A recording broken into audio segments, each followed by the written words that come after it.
Well, hello. How's it going, folks? How we all keeping? I don't know where my counter is. It looks like I'm talking to myself because it's telling me nobody's there.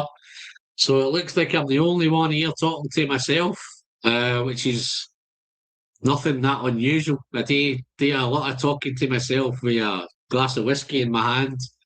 Yeah, that's jumped up. Looks like I've got 9. How's it going, folks? I've got a few in the chat there already. I'll come back to that in a wee minute. Uh, I can't tell you how excited I am, folks. I'm really looking forward to this one. It's been in the planning for a wee while. We took a wee bit of break over November and December, and I think we've came back with a bang. I think I've over-egged it a wee bit. I think I've gave them too much good stuff all at once. I think I should have milked it out and stretched it a wee bit and filtered some of these as some of the big bangers into future packs. But I've got in and just dived in and fired into it and gave them all in one go. So I'm looking forward to going into these 6 whiskies, guys. 6 banging, 6 premium whiskies, 6 top-notch whiskies. There's a whiskey of the year in there. It's awesome stuff. Got some guys in the background eagerly waiting to get their lips around their glasses. I can see in the background that some of them already got their lips around the glasses. Just like to wish everybody a fond, wonderful, great start to 2026. When I can't believe we're into February already. Here's the good news, guys. I didn't do dry January. I did dry sherry in January. I hope Frank's in the chat there. I hope he's going to give me a big thumbs up for that. Frank, no sherry in January.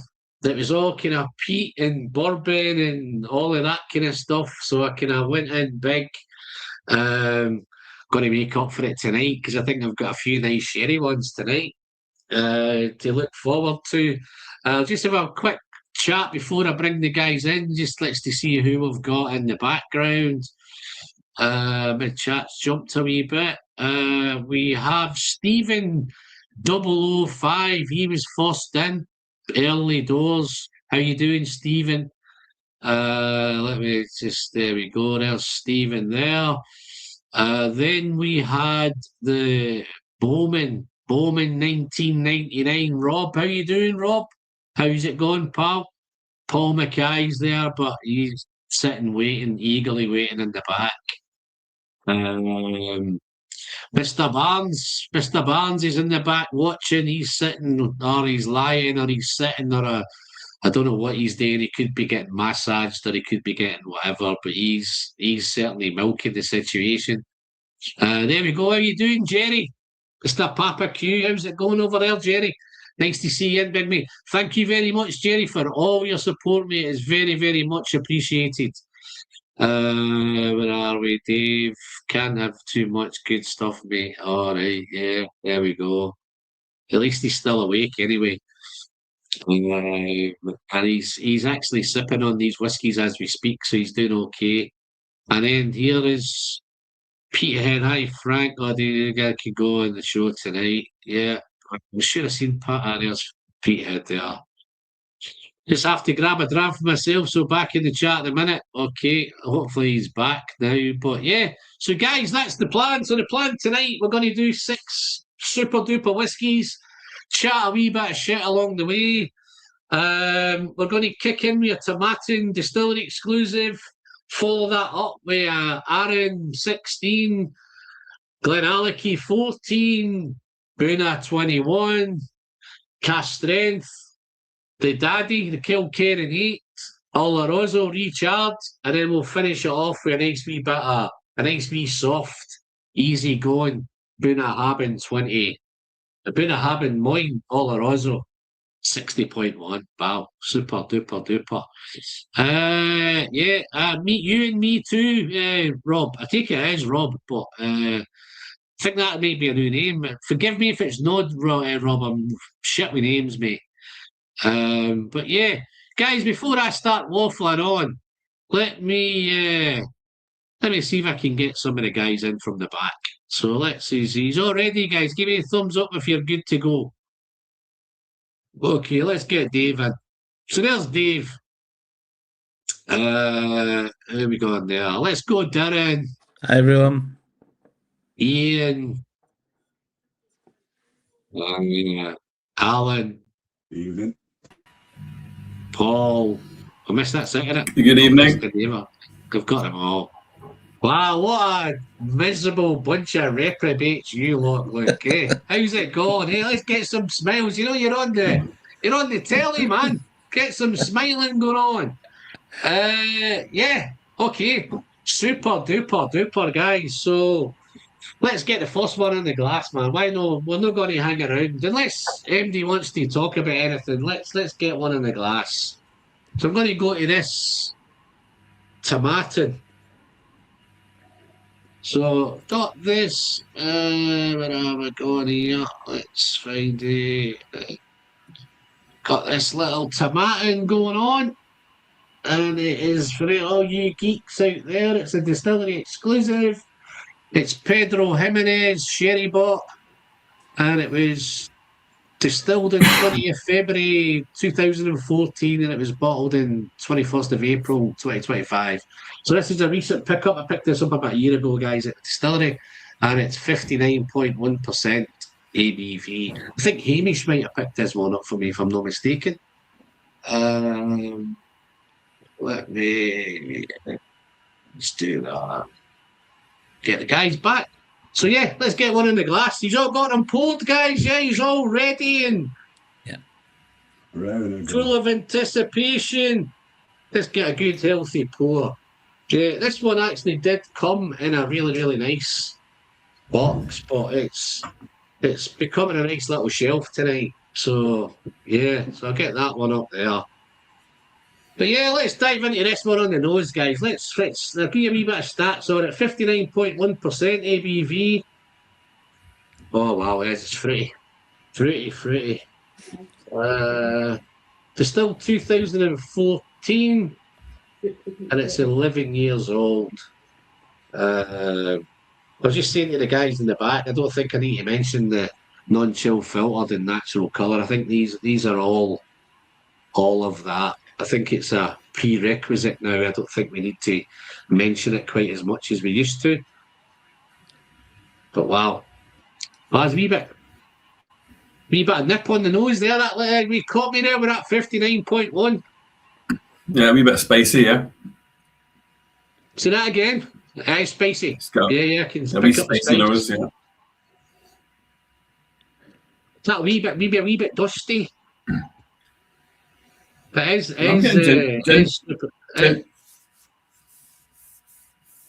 who was that? Bit of gingerbread for me here. All right, okay. The wee gingerbread man. Yeah, no, it's definitely. I think that it smells like it could be hot. But yeah, no, it is and chocolate oranges. Dave straight in, man. Look, right in. They messing. You saying chocolate oranges there, Darren? Sorry, I was just saying getting chocolate oranges and everything in there. Yeah, it's definitely chocolate. I'm searching for the orange, Darren. I'm searching for the orange, mate. It's quite oily as well, isn't it? Spiced rum.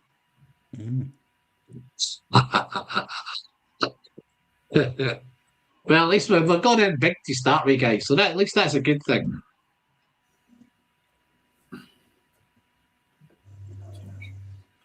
Yeah, how's Ted? How you doing, Ted? Nice to see you, mate. Thank you very much for all your support, buddy. It's very much appreciated, as you know, mate.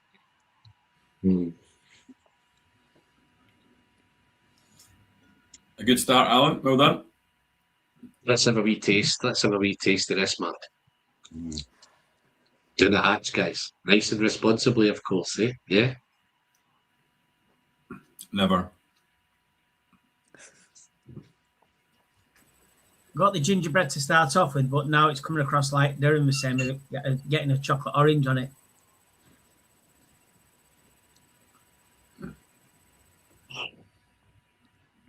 That's lovely.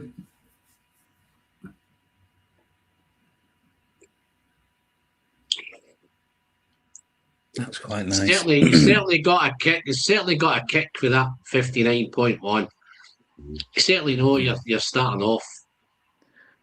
Warms up the old cockles. If that's your first dram of the night, that's going to wake you up if that's your first one of the day. That It is. Yeah, I've got a wee sweat on now already. No, just if you think you've got a sweat on now, man, wait you see the sweat, Dave's going to put you under the minute. Look, here we go.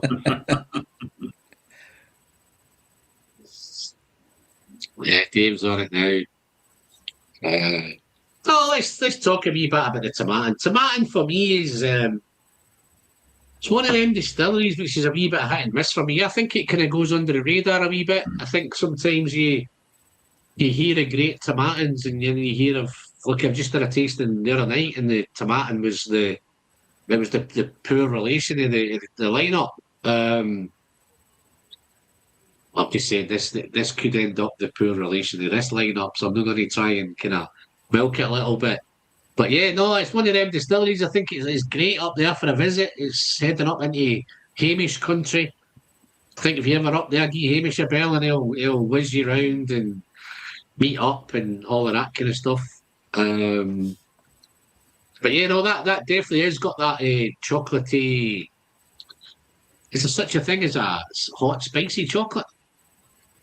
Yeah. This is even tasting a wee bit like melted chocolate. Got a melted chocolate thing going on. Gingerbread chocolate digestive. That's what it is. Ooh. Yeah. Wow. Let's have another wee sip.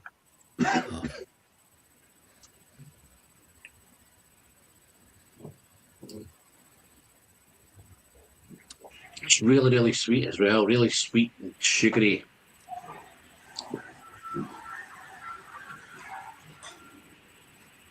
Any tomato experts in the house? No, I've been a few tastings, but not a. So this is what I'm thinking. It's one of them with tomato. It's either you're all over it or you're nowhere near it. I've had a few at a whiskey festival, but that's about it. I keep meaning, they're nice at the whiskey festival, but you're tasting that many. They bring all the good stuff to the whiskey festivals, Dave. You want to just maybe have a wee whiz up and pay the. I don't know if it's anywhere near you when you're travelling. You're travelling anywhere near there on the way up, offshore and all that kind of stuff. No, not really. No. No, like Pete head's upset already, man. It didn't take him long to get upset, did it? Chocolate in any form sounds horrible to me. What are you doing, man? Frank, you need to get out more. I'm going to bring you a nice bar of chocolate next time I meet up, mate. Oh, let's find the what's Petehead? What do you have in the glass? Let's see what Petehead's got. Who can have a guess what Frank's got in his glass? Anybody got a guess? Oh, it's definitely a PX cask anyway. With no peat in it. It's got to be like, or maybe a nice wine cask or something. Oh no, he's got an Indy McDuff 14-year-old bourbon matured, of course. No grape. Sounds awesome, Frank. Wow. Okay. So yeah, no, that's not a bad start, that, guys. To be fair. Yeah. Just to let you know, I'm going to ask you to rate them at the end. So if you want to take some notes and give them a score, I'm going to see if we can pick a winner tonight. So you might need a wee bit of pen and paper just to keep you lined up. Nice. Says fucking chocolate's worse than wine. I've got my paper there, pen and paper here. Yeah, look at that, Paul. Chocolate's even worse than wine.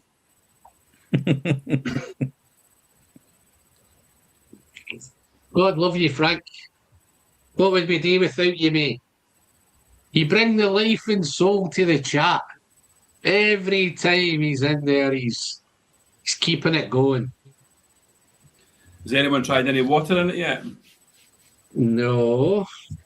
I put a couple I of stuck drops a wee- in just then. Yeah. I stuck a wee bit and it took that spice off it, but it's really nice.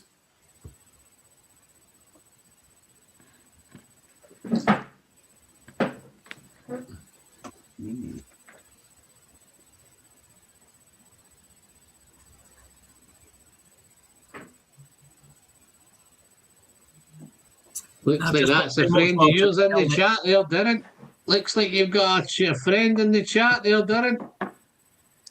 Mr. Malt. Mr. That Mint. Malt. Mint. Mint. Yeah, I need to get my glasses checked. I'll sort you out, mate. Yeah. Alan, ask Paul to put that notepad back up on the screen. Put your notepad back up on the screen. There you go. What?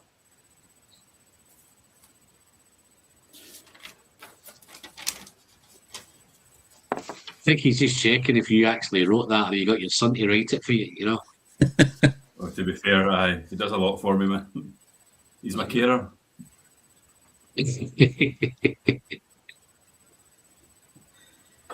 Okay, Peterhead.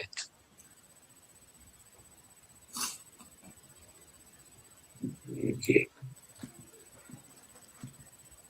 Yeah, that water does take the spice off the nose.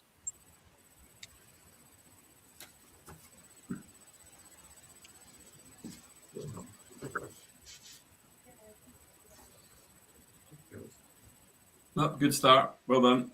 Mm. You've not failed us yet. Well, be hard to get it wrong with these, wouldn't it? You'd hope so. This is what I'm thinking. I think I've sort of rod from on back. How do you follow this one up? But I suppose we'll have to come up with some sort of ideas later on. You know, I've got one of them tomatoes, but an Oloroso one from 22. So I might have to correct this answer at some point. Okay. Yeah. Well, yeah, you know where I am. You know where I am. Yeah, I've got a few of them up there. And I think I've got the thingy one that I don't know if you ever remember the Scotch Test Dummies used to rave about one. They used to call that the bottle of wow. Oh, yeah. And that was a tomato, and that was like a 19-year-old tomato. So I've got one of them sitting up there on the shelf. I think I've got another. I've got a couple of them up there. And funny enough, I've just picked up another one at auction this week. So I got another single cask at auction. So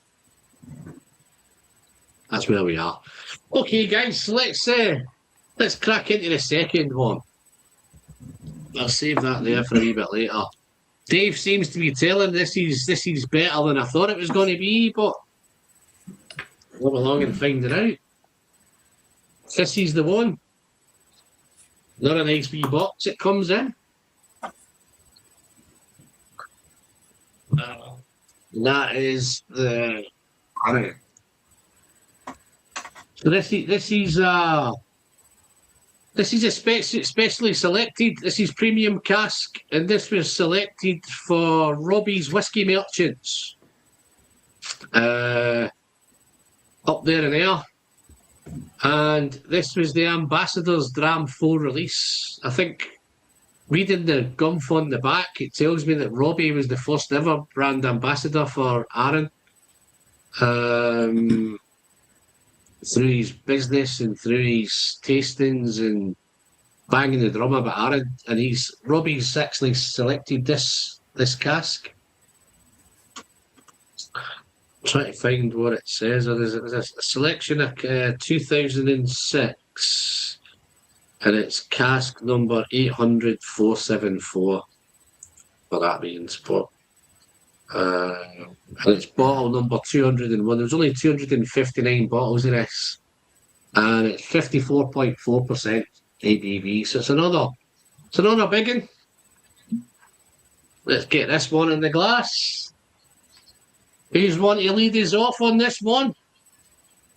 On the nose, I get it's very for me. It's very similar to a Cavalam, so slightly acetal. Oh wow, that's a big statement, man. I love that nose.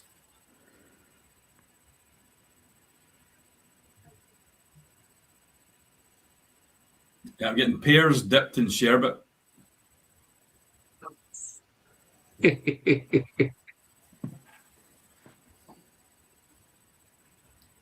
Wow.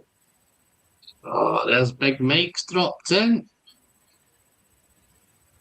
How's it going, Mike? How you doing, mate? How's the weather? Is the weather cleared up over there?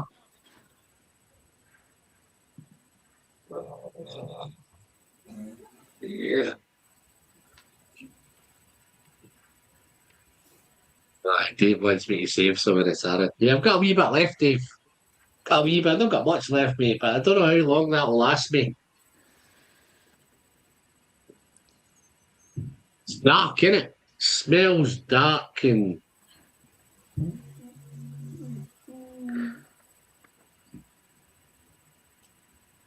Wow. rich. Got a lovely richness to it.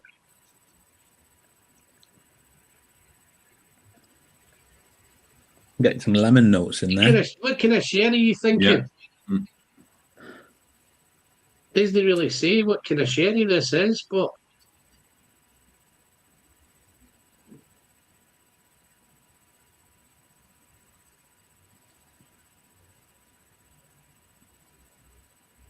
thinking this could be Oloroso.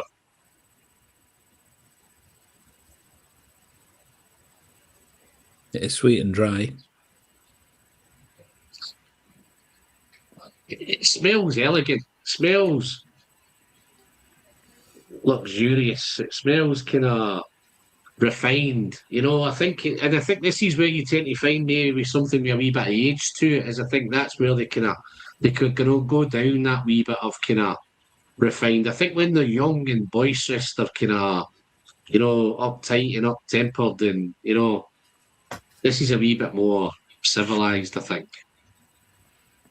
Not that anything from Aaron is boisterous and, you know, out of control, but I thought you were describing yourself there, Alan.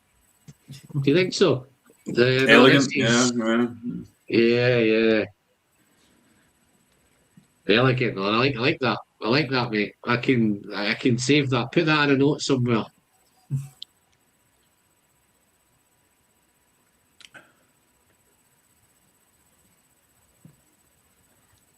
I think he's still cold over there.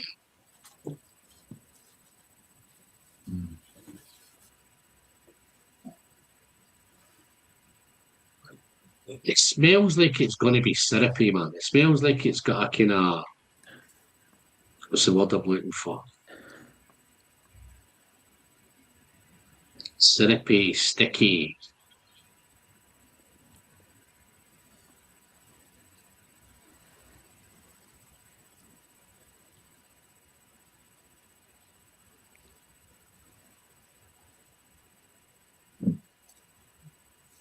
I never get that. Say that again, mate. I prefer the nose over the palate.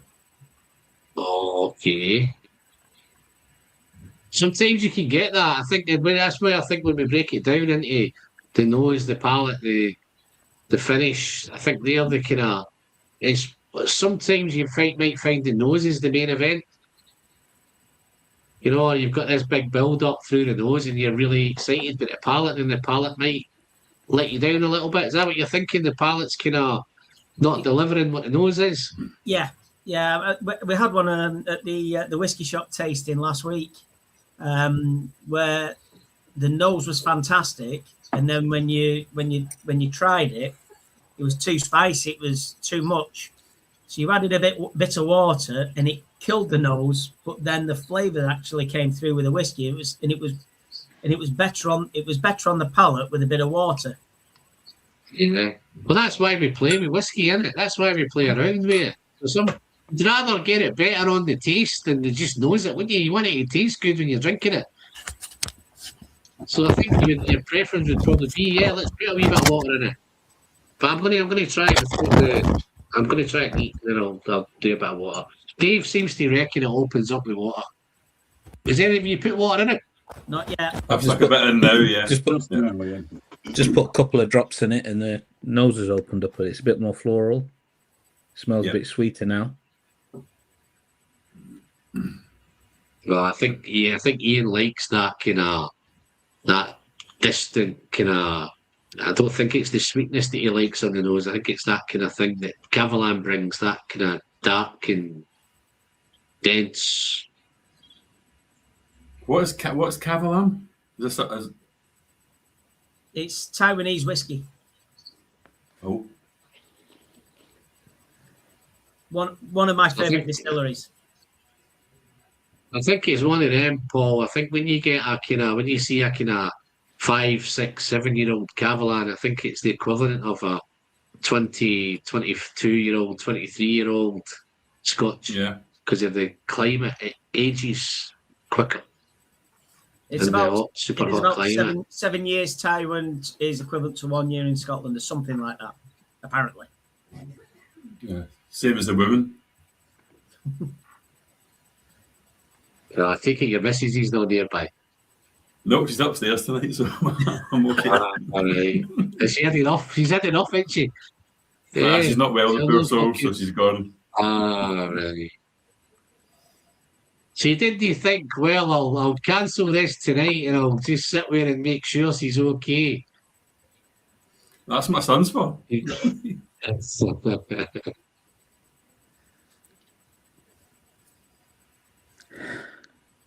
Definitely so different with water.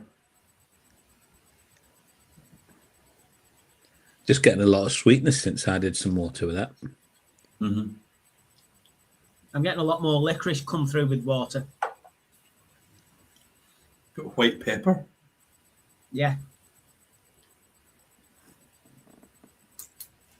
Well, that is dry, innit? That is dry neat, innit?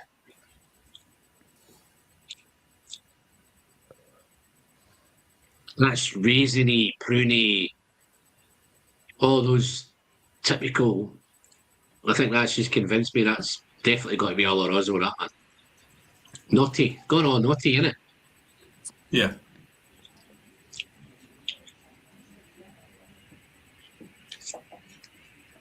Well, that's nice, I like that. I might be tempted not to put water in that. I quite like that as it is, that one. But for the process of research, then I'll dab a wee dod of water in it. But no, that's lovely. Let me have another wee quick sip of that before I put some water in it. Just taking a see me, just in case I don't like it with water in it. Let me get my last bits out of this. Is that your Southport Whiskey Festival water bottle, Alan?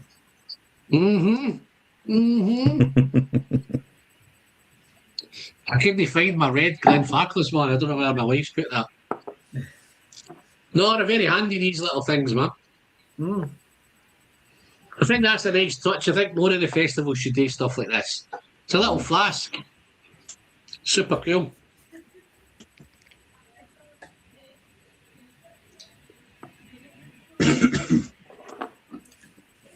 Too much in. Visit Ralphie says 5 millilitres. I think I've put half of that in. I think I've gone half. I've not gone the full 5. I'm not man enough to go the full 5 millilitres.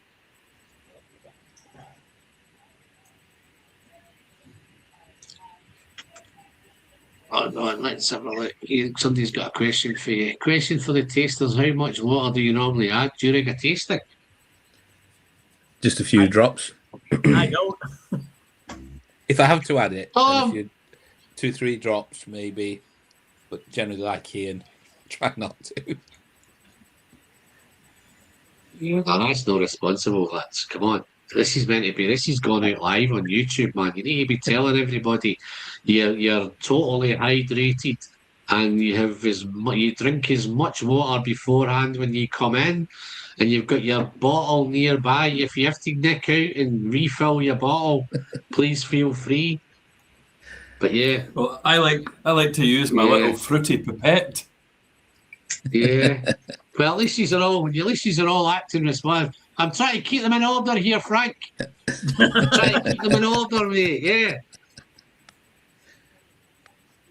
Yeah. If This I do, is what man, I'm saying, it's this just is little why. bits. I even had a warning. Did you see the warning early on? I don't know if you caught the warning at the beginning, Frank. I don't want nobody falling asleep. I want nobody mumbling into their glasses and all of that kind of stuff, you know. So I need you guys out there in the chat to keep an eye on them for me and make sure, let me know if anybody's getting any worse for wear. Let me know, and I'll delete them for the chat. Keep an eye on myself, man. Let's have a look. My whiskey gets plenty diluted in my belly. Okay. I like that. I Well, like that. yeah. Loads of responsibility. I've taken responsibility, aren't I? I'm pretty stingy with H2O, man. Look at this. Frank, you need to have a word with these in the chat, man. I was not hinting to the water in between, but to the amount added to the whiskey, the drops is Paul said. Well, look at our Paul, he's having a pop, mate. He's having a pop. No, he's not. No, Nice to see Paul Oh, away. he is. Oh, Come Dave. on. Aye. Yeah, look at that. But it's just so we can all understand. The time I didn't fall asleep, and we'd finished the kind of the YouTube live, and then it was in the background. It was just past my bedtime. No. Just a wee bit sleepy. I can bring the recording up and stick the recording on if you want. And show everyone. You know, it's there if you want to see it. You know, I was just thinking of your poor wife sitting next to you, man. I'm sure she was holding you up at some point. That was the day there was an Old Firm game on, and I'd been out all day drinking, and then came on and did this. So it wasn't good. Yeah. Well, this is interesting, guys. This is one of them. I think this is a dram that you can sit down and you're not going to just smash through these. You're going to really sit with this and play with it, pick it apart, and do your thing with water if you want to do it or you don't want to do it. I actually quite prefer it. Let me see how the water's doing.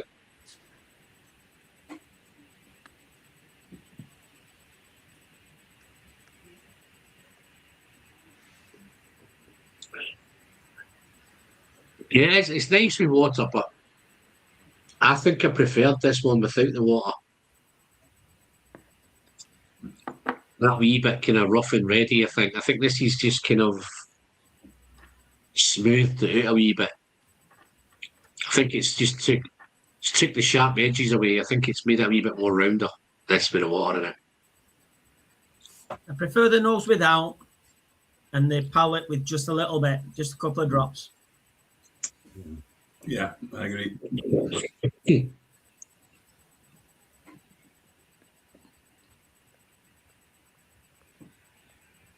Wow. Oh, that's nice. That is nice.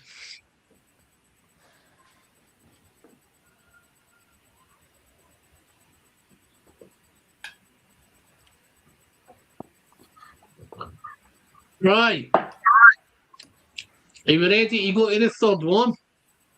Oh, you like this one, Paul. Why am I getting abuse here? This is going to be right up your street, this one, mate.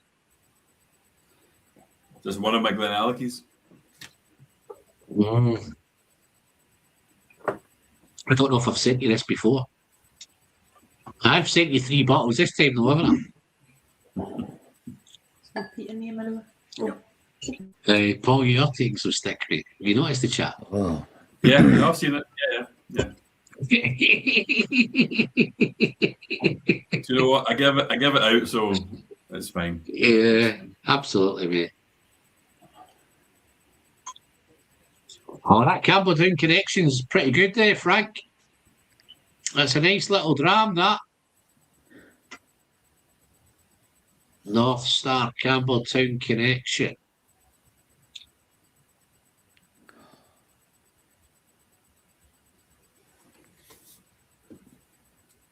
That's one of them whiskies. I think when looking back into last year, that's one of the little kind of highlights. That whiskey. I think that I picked that up for a bit. I think it was under 45 delivered, and it was awesome. And I actually went out straight away and bought another one. I think North Star have still got it on the website at 50. No, I think this is a new batch out. I think there's a new batch out. Right. I think this is a second batch of it. I think it's one of them. I think when you look at things like Living Souls, some of the indies, I think like the Living Souls, 99-1. How much of that do you think there was, Matt? Right? I think the story behind it, there was a mistake made, and they mixed some grain with some Lecheg 18. How much Lecheg 18 did they mix up? Because they've just brought another batch of it out. That 99-1, it's been gone all year. And I think the Aberdeen Whiskies just told me they've just got it back in again. So I think it's one of them with the blenders. I think they kind of keep the thing going. But that Campbelltown connection, I think it can become, like most Campbelltown whiskies, it can become a batch product. Turntable do a bit of that as well. So your turntable core range, but it goes from batch to batch. You might find the batch 2 slightly different from batch 1, although they're both bittersweet symphonies, but you'll find it's a different batch. So I think that's the beauty that the indies have. I think they just find a core range, and then they work around that and use their stocks to kind of fill that up. It's quite ingenious, to be fair. Well, that must have been quite nice, guys, because I finished this one.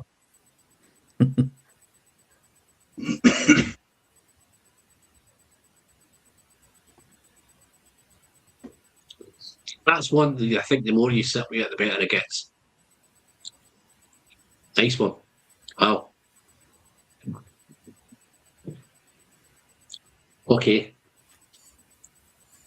Let's crack through these, man. So this is one I've went through multiple bottles of this, guys.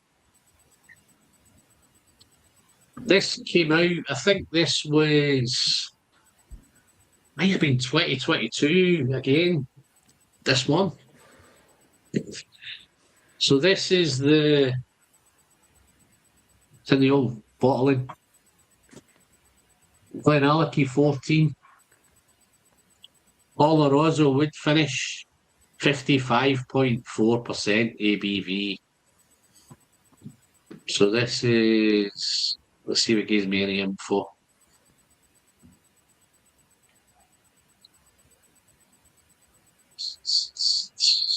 No.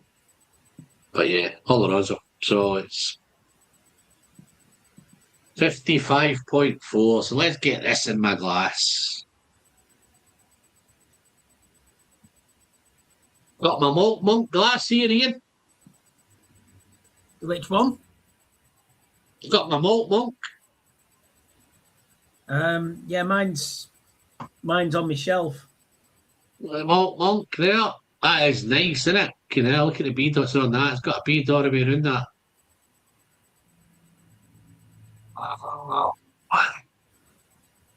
Who's going on? Own up. Who skipped into this one ahead of schedule? Who jumped in early with this one?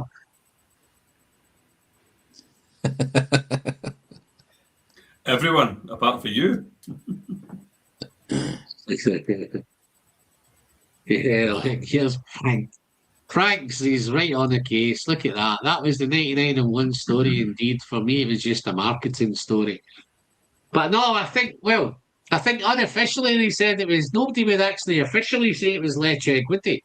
The words didn't take long to get round. It was Lecheg 18 with a little bit of, and then now when they bring out the mix between the 99-1 and the Thompson Brothers 6, you now know that the grain was a 3-year-old grain, because they then had to bottle up the collaboration between Thompson Brothers and the Living Souls as a 3-year-old, because it had that 3-year-old grain in it. But yeah, no, I think that 99-1 will just keep coming, guys. I think that we'll still be drinking that in 4 or 5 years. Good. It'll just have a slightly different makeup.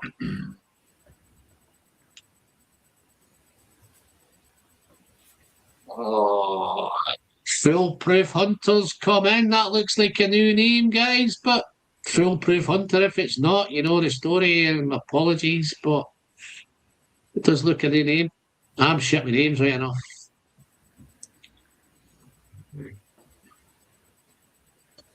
Oh, that's 40 minutes already. Time flies, doesn't it? You're having fun. We have a good whiskey. So what's the thoughts on this one, guys? Lovely.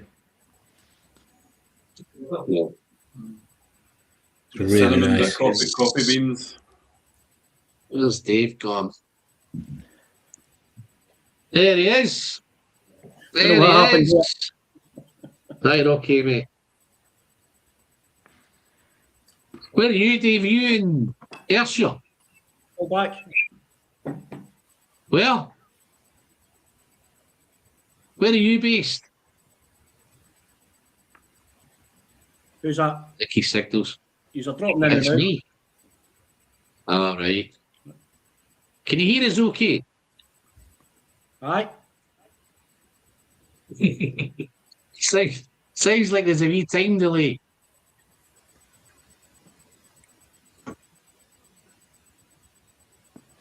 Oh no, there's bags of coffee in this. There is that lovely sweetness. This is the kind of the sweeter side of Oloroso for me. Yeah.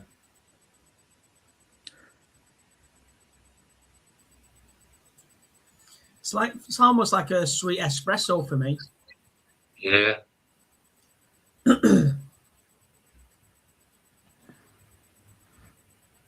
I might have that tomorrow morning then instead of my actual espresso.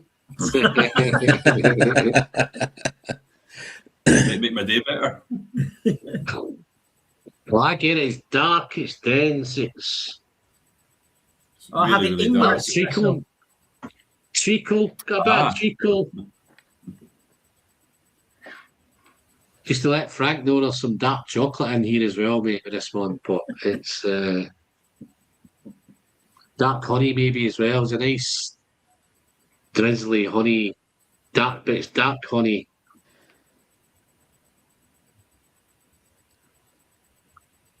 Sometimes this is one of the ones, whenever I go back to it, it slightly changes sometimes. Because I think on my notes here, I've got a wee bit of pineapple and a wee bit of orange, a wee bit of tropical fruit, but I don't think I'm quite getting that this time. I'm not getting that. I'm definitely getting the chocolate and the honey and the dark fruits, dried fruits. I'm getting a slight menthol right at the back end of it now.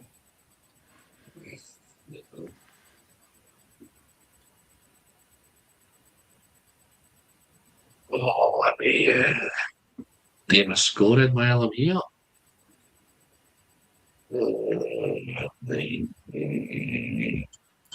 One.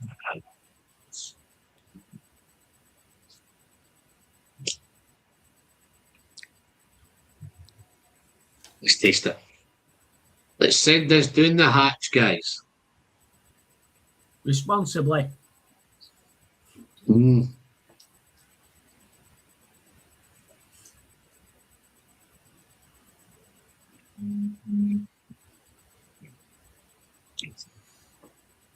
That's nice, man.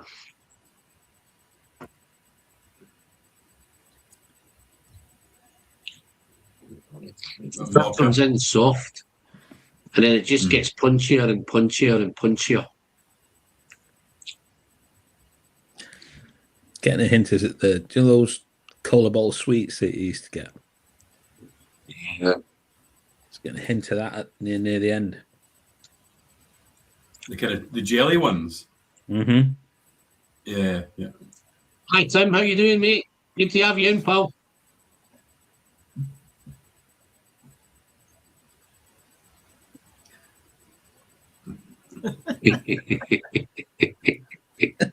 I think I'd love to have a pint with you, Frank. I need to have a pint with you more often, mate.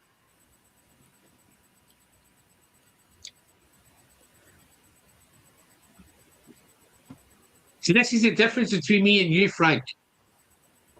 I'm all about the chocolate and the Oloroso.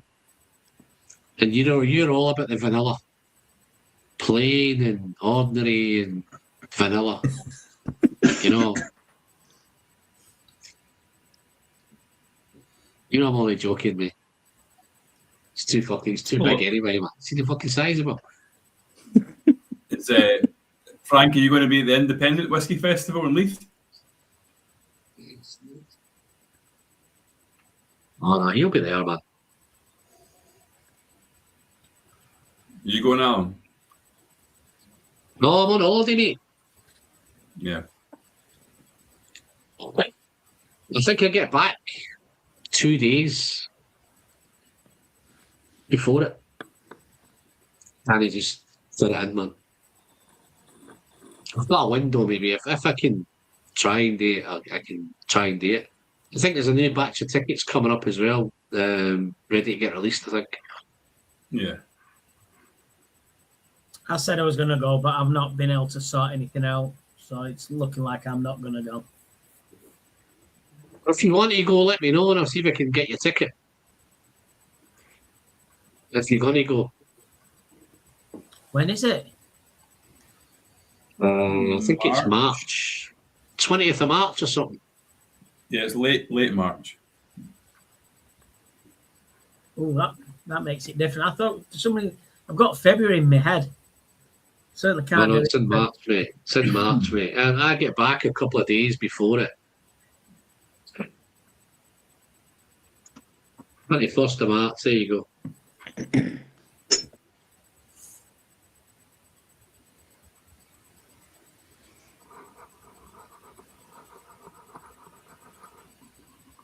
You were talking about noses earlier, and I could just nose this and nose this for days.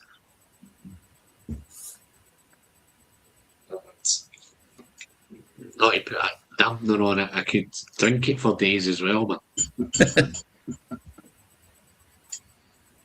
It's very easy to drink this one. Mm. That was.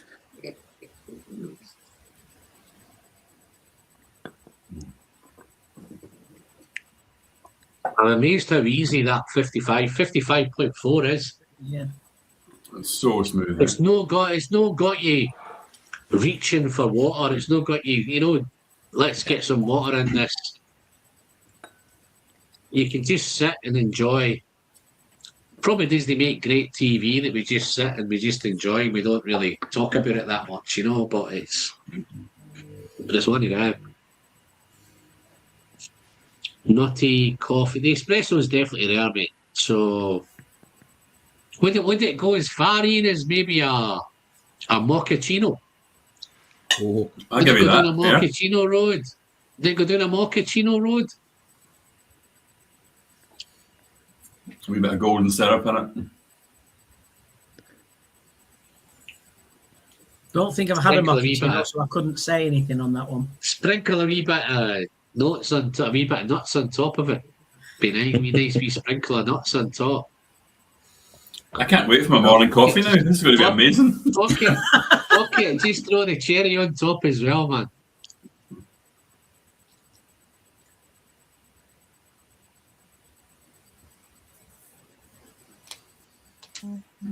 I'm not a coffee fan, you see, and that's why the mochaccino thing comes in. We have a coffee machine at work, and then sometimes I'll either have a hot chocolate or I might just go, do you know what, fuck it, give me a mochaccino. I'll have a mochaccino. It just sounds good, doesn't it? Make me a mochaccino. No. You get the shit kicked out of you fast for that in Glasgow, by the way. Well, I'll work in a nice place, Paul. It's nice and respectable, and we have a really nice coffee machine. Mate, Elegant like yourself. Elegant, yeah. I Hold like on, I live elegance. around the corner. Are you sure that it's a nice place? Yeah. Once you get inside, it's nice. Yeah, it's once you get inside, it's nice. There's that a certain sort of elegance to it, There you go. Well, when's Popeye's opening next door? Oh, they're in there now, mate. So I don't know. They've been in there for a couple of weeks, so it can't be far away. It doesn't take long to turn them around, does it? No, I noticed they've got the orange facade round now. When I was up, when I finished on Friday, they hadn't finished it. There's still a bit of it still to do, but they've still got all the kind of Pizza Hut stuff in the windows and all that need to come down. So I imagine it's quite a move around inside. Turn it from a fucking pizza joint to a chicken joint, So It'll be interesting. Are they going to do a drive-through with it, or are they just turning it into a restaurant? No, you can't drive through that, mate. There's nowhere to drive through. That's right at the entrance into the retail park. You come down that hill behind it.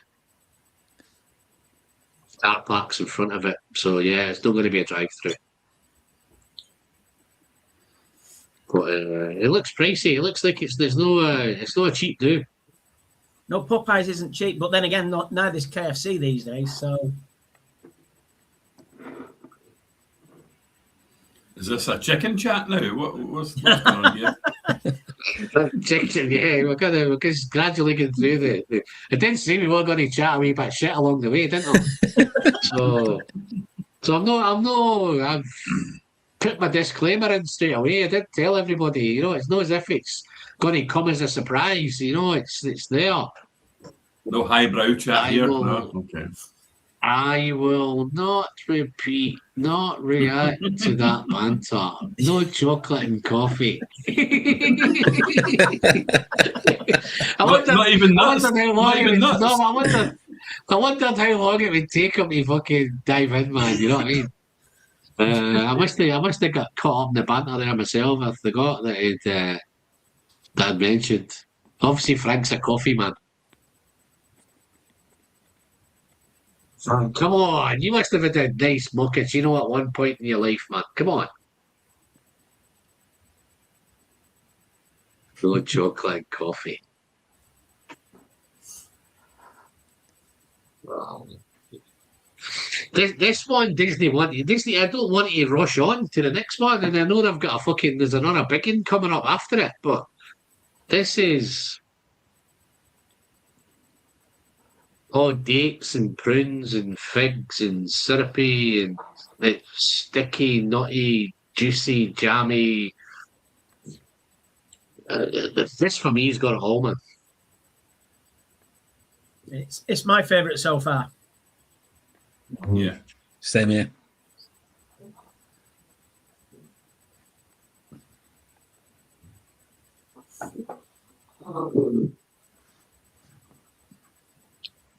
I'm tying with the arrows. All I would say, there's three big fuckers following it, man. And another Boona 21 is very, very good because I had that at Kendall, not last year but the year before, 2024, and that one. This is the 2025 one, mate. This is the 2025 one. I don't think I've had the 2025. You see, you tried the 2024 one, yeah. This is the new one. This is this year's one. Yeah, not the Kendall Festival just gone, but the one before. I tell you how going back to the channel a wee bit and how things kind of pop up. I seem to do really well either at the beginning of a year for reviews or the very, very end of the year for reviews. I always find at the very end of the year a load of the good stuff comes along, man. Whether it's the time of the year, whether it's the dark, cold, big stuff gets chucked out in time for Christmas, that kind of thing.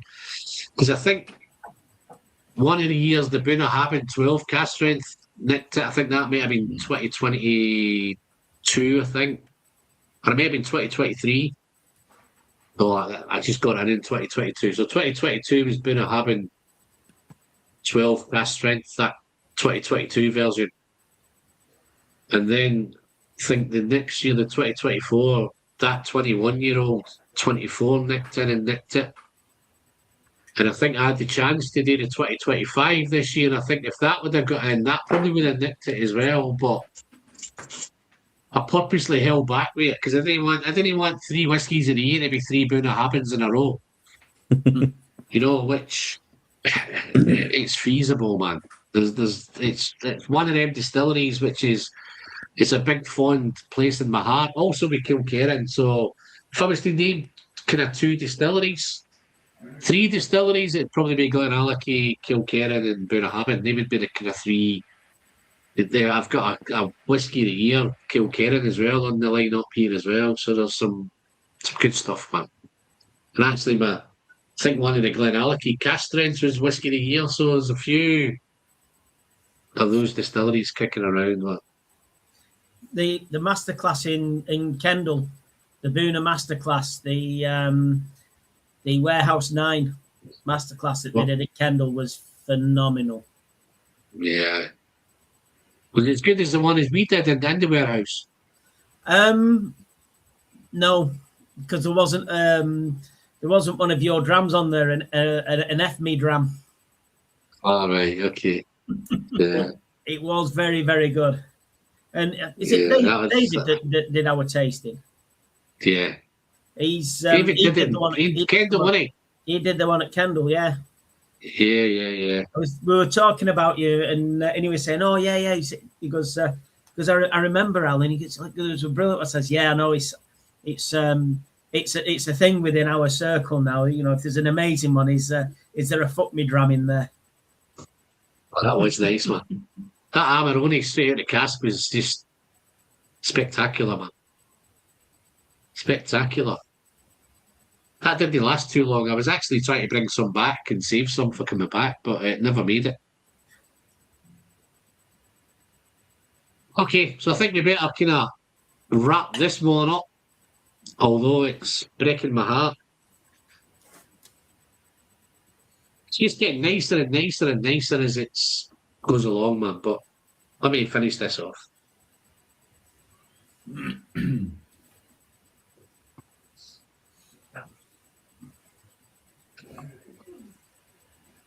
So good. Oh, good. Frank, you're missing out, mate. All that chocolate and all of that coffee and before we even get to the Oloroso, man. Mamma mia, Frank. Oh, lovely. Here we go. Yes, here we go. Yes, really. I do have my barista certificate, and yep, I do love coffee. Good stuff, of course.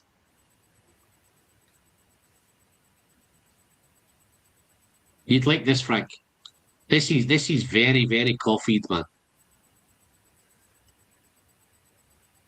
Very coffeed. Okay, let's cleanse the palate. Hope you are taking plenty of water, gentlemen. Behaving yourself. Cool. You've still got the same amount in that as you had 25 minutes ago, Dave.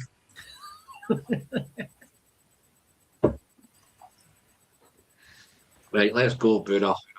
So this is where you might get mixed up, Paul. You got the right ones here, Paul?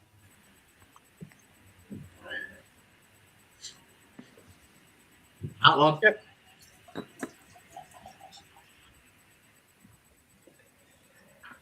Oh, no lot left in this. No lot left in this, man. This bottle, I've went through this bottle super, super quick, man.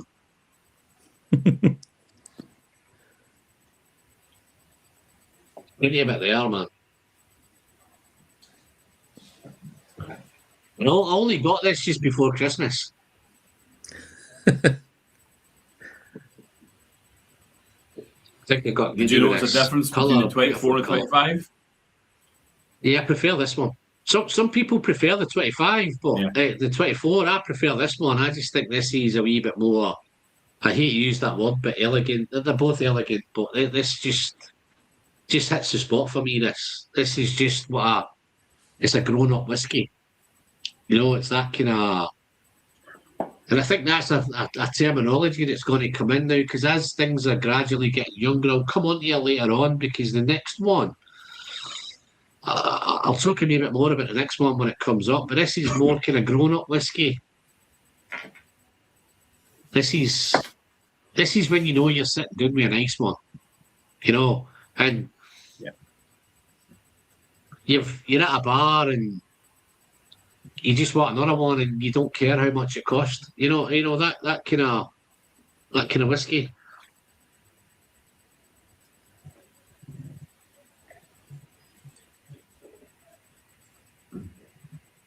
So this is unpeated, Bruno. Again, it's Oloroso sherry. Oh wow! But the difference with this one, guys, this is spent 21 months in PX. Ooh. What's the ABV in this, Al? 53.1. Colour is incredible, man. Really, really nice colour. That I don't know if it's my lights it's doing or not, but it looks that beautiful, rich copper, rich amber. Real nice. Yeah, 21 months in PX. Boozy fruits. Got loads of boozy fruits in it. Bit of brown sugar. I was just about to say I've that. put it down in my notes. I've put it down in my notes here. I don't know if it's a theme, but it's dark sherry, but it's elegant, luxurious, and sophisticated. Just like yourself. Grown up, man. Just grown up. Yeah, yeah. Old. Sorry, grown up, yes. Yeah. No, I think it's one of them. I think the older you get, I think the more you'll appreciate this. I think if you're a young kid on the block, you just it's just another fucking whiskey. But I think there's something about getting older and sitting down and spending some time. I've just recorded the Cash Strength Ardbeg 10 video, which has gone out on Wednesday. And I've described a part of that video, right, is when I'm comparing the Ardbeg 10 to the Cash Strength 10, is that the Ardbeg 10, the core range, is like what's the word I'm looking for? It says it was like it was matured. It was like a mature 10-year-old. Then I thought, well, they're both fucking 10-year-olds. But then I thought, no, this Cash Strength is a mature 10-year-old, and the Ardbeg 10 is like it's more like a fucking naughty, insecure, fucking immature 10-year-old. And that's where I think there's a difference, is the maturity of them. I think this is a mature whiskey, man. Let's not dwell on the point. I tried that Ardbeg on Saturday at one of the Yeah. whiskey festivals in Glasgow. It was unbelievable. Did you try it side by side by the Ardbeg 10? Yeah, so he gave us the two of them. So there's a guy there, kind of like, you bring you along, there's 2 or 3 at a time, and he would let you try them all. And you kind of guess what they were, and then adding a bit of water. And yeah, I got it wrong initially with what I thought I preferred, and then as soon as I started adding water to the Cash Strength one, it was unreal, absolutely unreal. But yeah, I think the 10 is just a grown up 10, with the Ardbeg normal core range 10 is just a big fucking bruiser. It's jumping round with bother boots on and boxing gloves. You know what I mean? Whereas this one's a wee bit more refined. This is one that's more likely to stop a fight. The Ardbeg 10's likely to get into a fight. This is the guy that's going to stop the fight. You know what I mean? So it's a wee bit more refined, and I think that's where the point I was trying to get across with some whiskies. I think that's where I tend to find, because it's hard to taste something and pick an age, isn't it? So I think where I tend to find when they have some age is when they come across a wee bit more refined and a wee bit more, in control and a wee bit more balanced.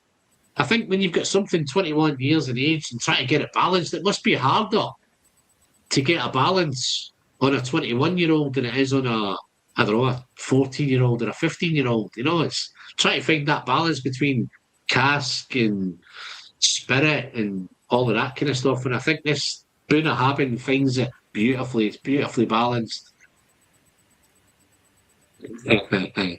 How you doing, Doodle? Hey, Doodle. Hey, nice to tune in to so many more maddies on the screen. Yeah, ain't this the maddest bunch you've ever seen on a live stream, mate? Eh? Okay, hell, man. You should have. They're like wanted posters, man. You should put kind of numbers underneath them.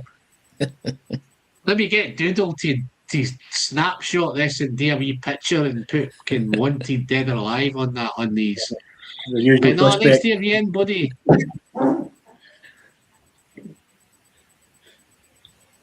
Arnie, yeah, nice to see you, Arnie. How you keeping, mate? What are you drinking? Don't tell Frank you're drinking a mochaccino, man. You'll have a fit.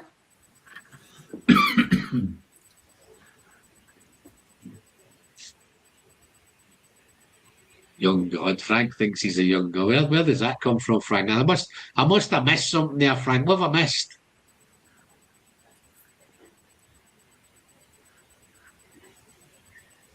He just ooze sophistication, Frank. Elegance. Luxury, mate. Can't wait to be in your company again, mate, because you just make me feel elegant. I'm usually always pissed when I'm in your company, but that's a different matter. So what are we thinking on this one, guys? What are we getting on this? Awesomeness, Al. If anyone's never any doubt about how good this is, it's banger. Pretty special. Could Getting mocha, smell this. espresso, cinnamon. Yeah. This one is supposed to be, compared to the other one, this is chocolate cherries, roasted nuts, and unpeated. So, If I think the forgot to last put one- the overtime in, I'd have one of these this week. no, there came a bargain with this. I don't know if you made up. I'm sure I put it onto the thingy. There was 20% discount on it. Need about a 50% discount this month, but next month. Right, no, 20%. I think I got this for. I think if I remember right, I got this for 225. I think Darren gave me the code. I think Yeah. you sent me the code. Yeah. And I picked this up for 225. And then I think a couple of weeks later, Dave dropped a similar code into the chat as well. I don't think it was your code he put in, but Dave picked him up as well. I think Dave managed to get the. He got the 12 and the 21 with that 20% discount off. I think with the 21% the 20% discount off, I think he virtually got the cash strength 12 for like a tenner, I think. On my building site tonight, filling every hole I can find with expanding form. There's a nice wee balcony straight from the cask bourbon sitting on the landing waiting for me walking by. Very, very nice, mate. Very nice. All right, Mr. Bradford, how are you doing? I hope you had a good birthday, mate. Oh, yeah, had a nice couple of birthday drams. You know, let us know what you're drinking tonight, what you're sharing with us. I've seen you sitting in a big soft armchair in the barn, Alan. You're far from elegant after a hard day. No, that's my chair, Dave. Dave, that's my chair, mate. That must have been the day I got greedy. I got greedy that day, I think.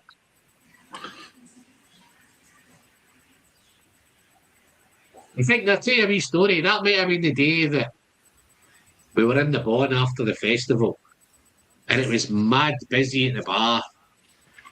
6 deep at the bar of the barn, and me and Hamish are trying to get served. We're next up. We're next to get served. And I see this little American geese, little James, running around fucking everywhere trying to get in, trying to get served, trying to push his way in. He's not getting anywhere. He's bouncing off people. And he must have spotted me and Hamish.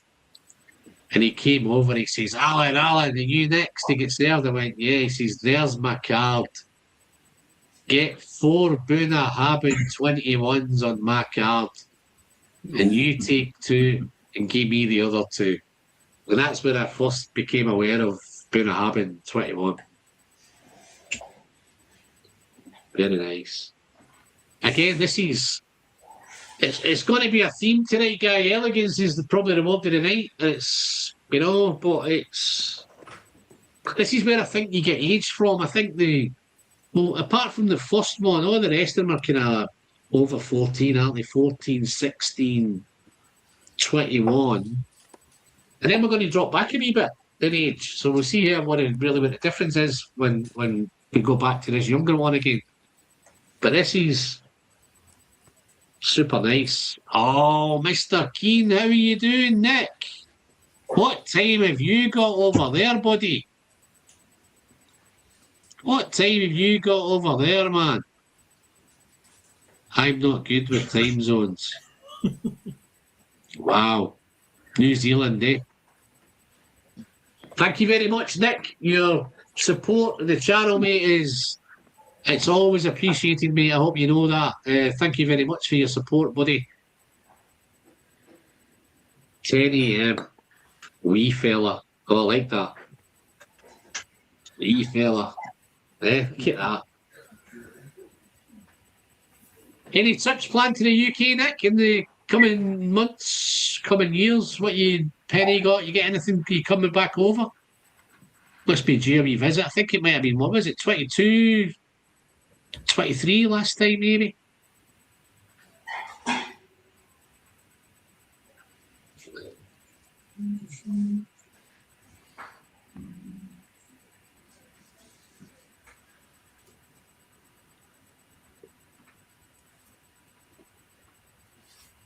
This is so nice, man. It's that nice that I've completely forgot to taste it. That's where we are now with this tasting. I forgot that I had to taste it. I thought, why have I not tasted this yet? But yeah. Cheers, fellas. It's outstanding, this dram.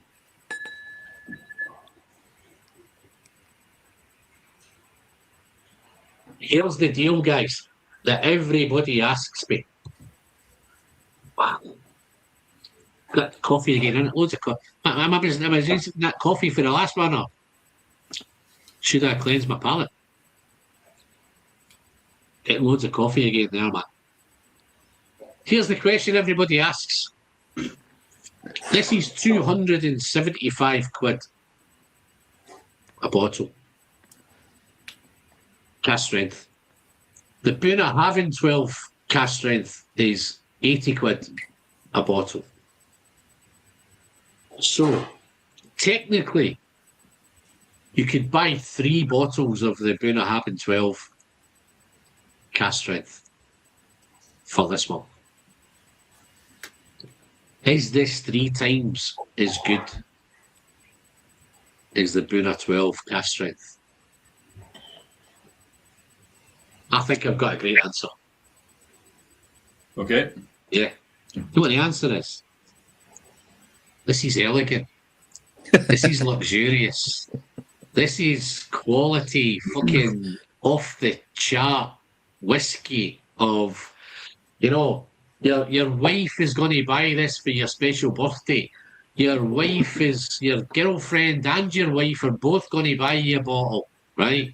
This is that special, special bottle of whiskey that when somebody comes round to visit your house, you fucking stash it somewhere out of the way that they don't see it and they don't want them to find it. You're going to grudge pouring this for anybody. This is this kind of whiskey, right?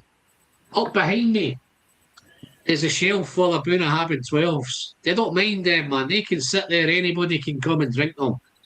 But nobody's getting this bad boy. This is...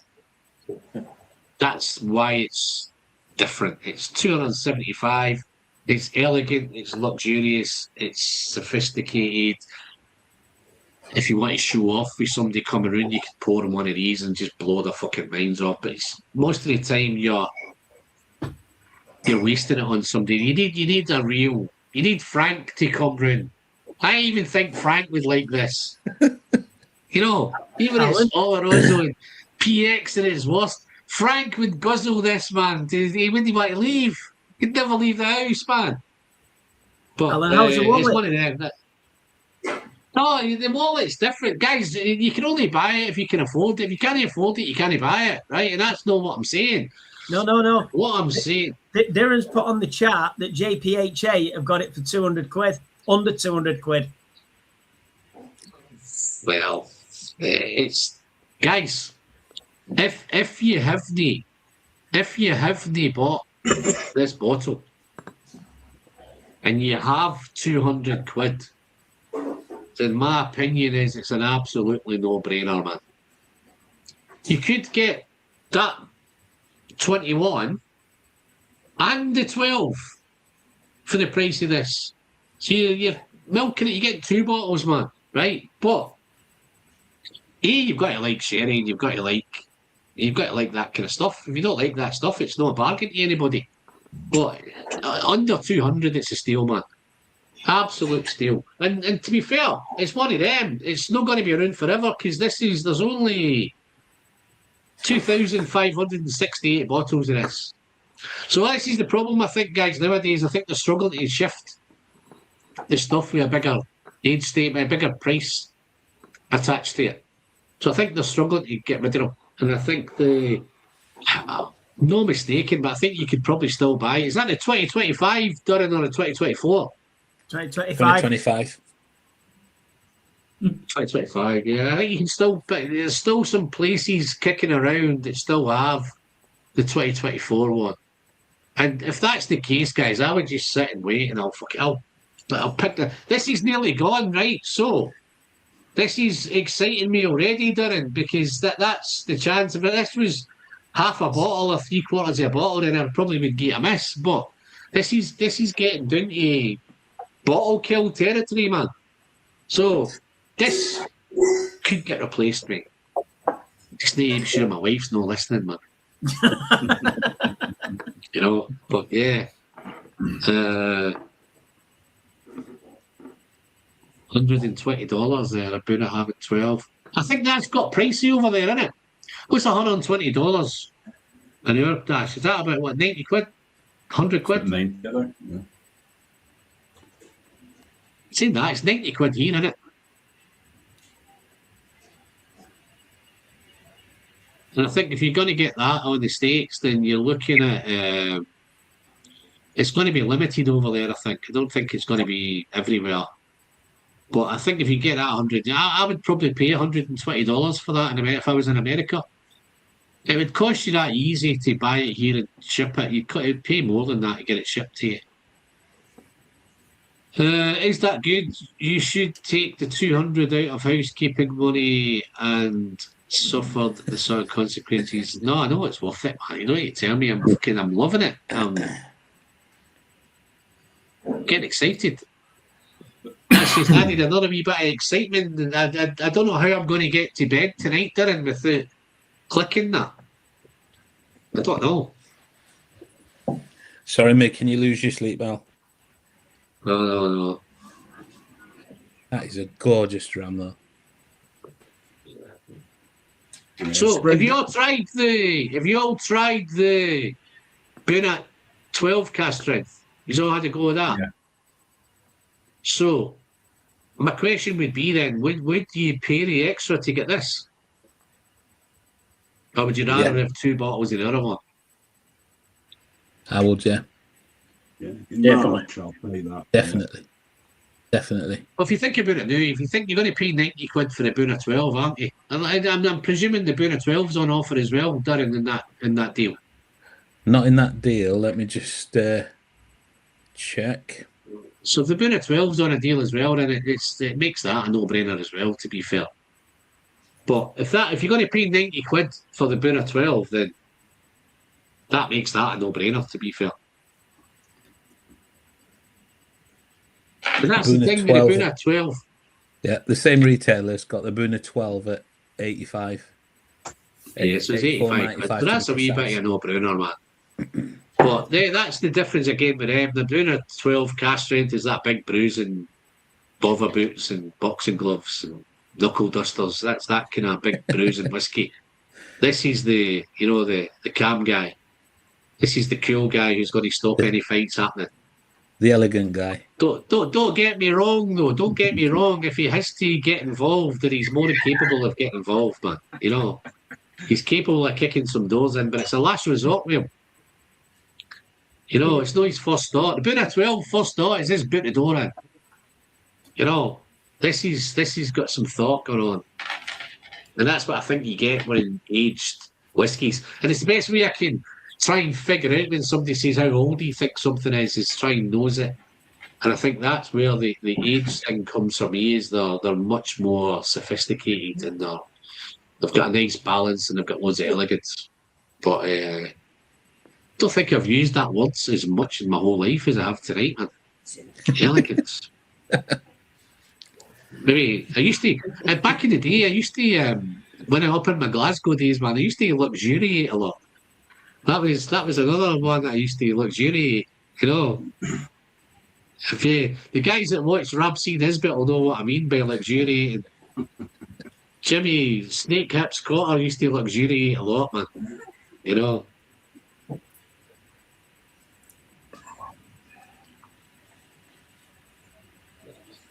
It's a fantastic old line, man. And I don't know if you ever remember it, man. You ever watched Ramsey Nisbet, boys? Oh yeah. You must have watched Ramsey Nisbet, where Rab's gone to jail and they're all sniffing round Mary Doll. And he goes up to the door and she says, "Do you want me to let you in?" He says, "No, it's okay. I'll just slither under the gap." Snake Hips Cotter, man. But yeah, they used to luxuriate a lot. This is another one, guys. You know when Rush used to go through these, you know when you sometimes get your tastings and you think, "Oh, let's fucking get on to the next one. Let's go on to the next one." Can't do that with This is no hard unless you guys have jumped ahead, or I'm still I'm caught up in this.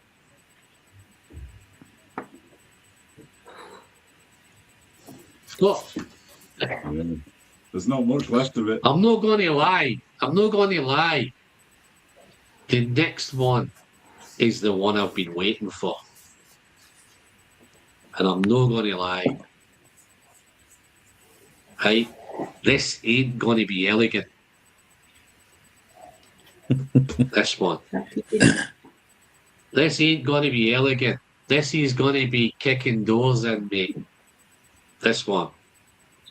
This is my most watched video on YouTube.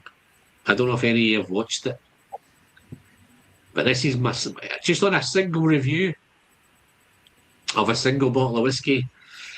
This is I think it was the first review of 2020, and I called it as Whiskey of the Year on my first review of the year.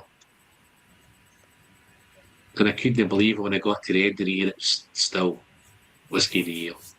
But anyway, let me polish this bad boy off, and then I'll catch up. So feel free to pour your Kilkerran 8, dive into the nose, and I'll be right behind you. I'll catch you up.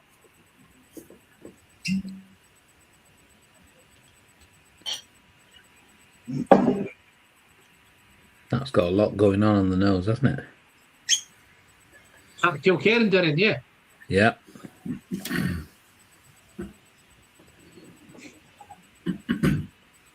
As you would say, Alice, dirty. It's dirty, mate. It's dirty. This is dirty sherry, man. Hey, I tell you one thing, man. You don't get fucking dirty bourbon, do you? Do you give you dirty bourbon? Because I'm convinced that dirty thing is an Edredale thing. But I know they do the odd kind of single cask bourbons and the Biscos and all that. But I've never really tried.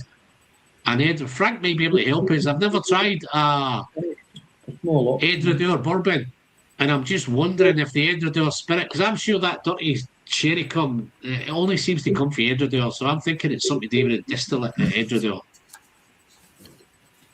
Dirty sherry. Oh, Frank's on it. It sure I've is. got a couple of stories to tell about this one.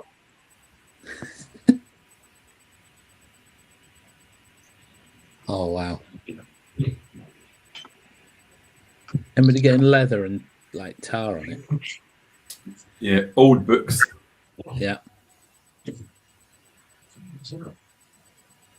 I get a million things with this, guys. Charcoal, fucking dirty, dusty, dunnage.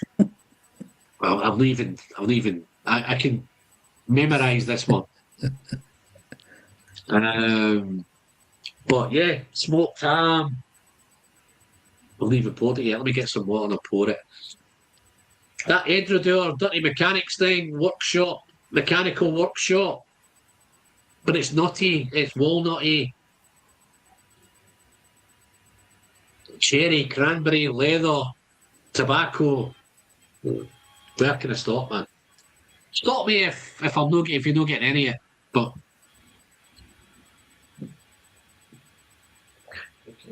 this is pretty nuts, this one, I think. But I'm okay. I've got a few more behind.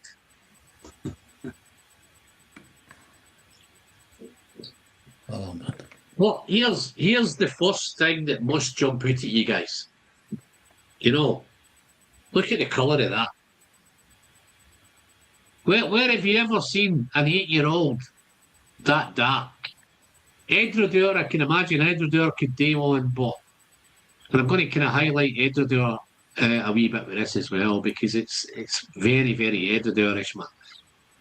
But here's the story with this one. We've done some age stuff. 14, 16, 11, 21. Do you know, there's a time where we became as whiskey geeks where, you know, if somebody put an age statement like that on your bottle, you wouldn't go near it. Right? Them days were no way, but I remember in the early days, if I didn't see a 10 or a 12 or a 14 or a 15, I wasn't buying none of it.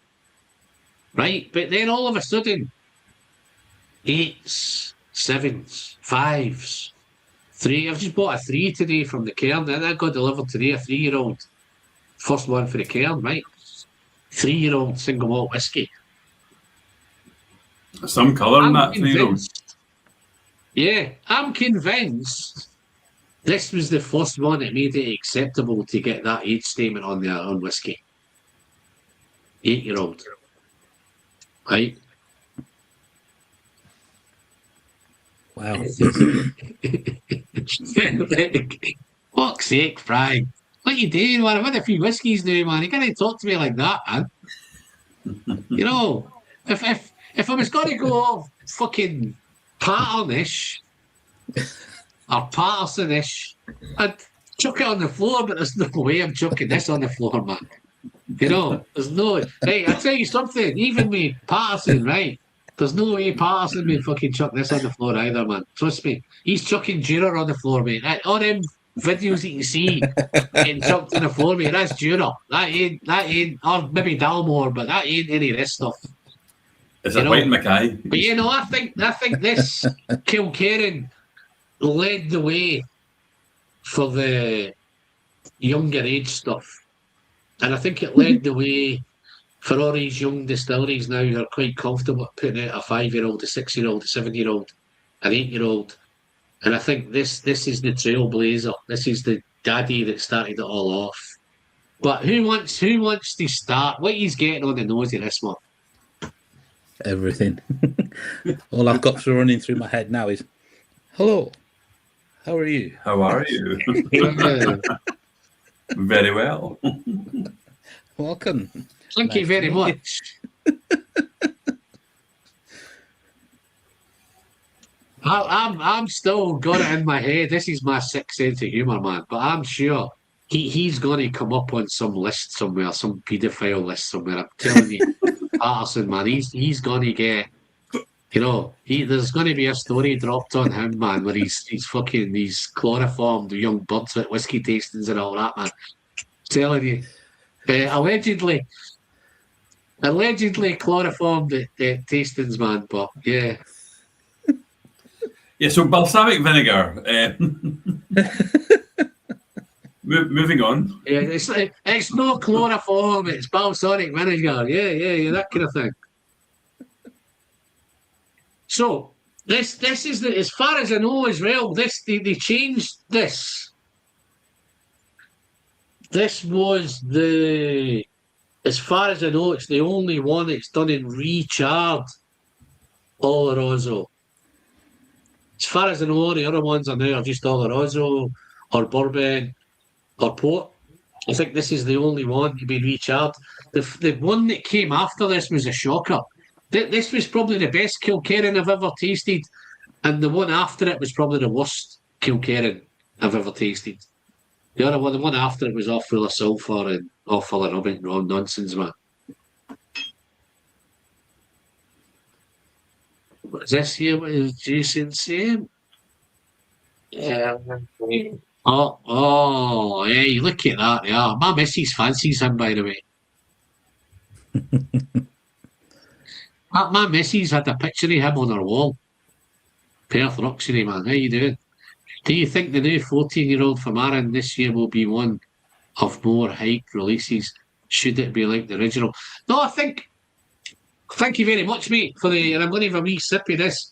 You couldn't have came in with a better dram to get a fucking toast to than this one. This is the daddy. So thank you very much, Perth Luxury, for your super chat there.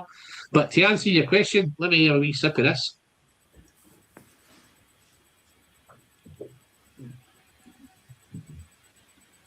Here's my honest answer. Eggs. The RN14's been away for a wee while.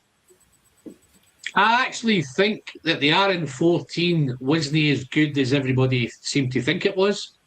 I think it got a wee bit super hyped because they knew it was going away, and that it created a wee bit of demand on it, which, and some people will tell me it's probably the best RN they've ever had. So it's in that respect that it's super dram.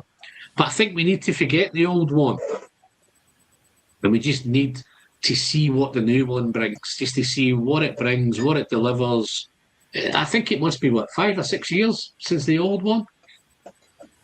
So, I forget I just spotted the gels there, man. We got a poor result today, man. So, yeah. No, my wife will be chuffed, man. She's got a picture of you on her wall, big fella. But yeah, no, thank you very much for that super chat. Let's have a look. How are you capable of getting involved? I've missed that. What are we getting involved in? Have I missed something here? Anybody pick up anything in the chat that I've missed? Oh, come back to me, Jason. I didn't quite get that, mate. I think I've missed something there.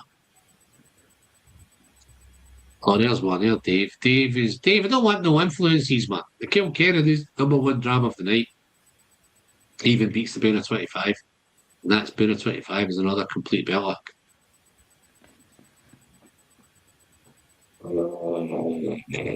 That'll be oh yeah, you've got dropped a link there, haven't you? Fuck's sake, done it. Dropped a link in there, haven't you? I have. Thought that was somebody trying to chat to me, man. Sorry. No trying to raid my wallet.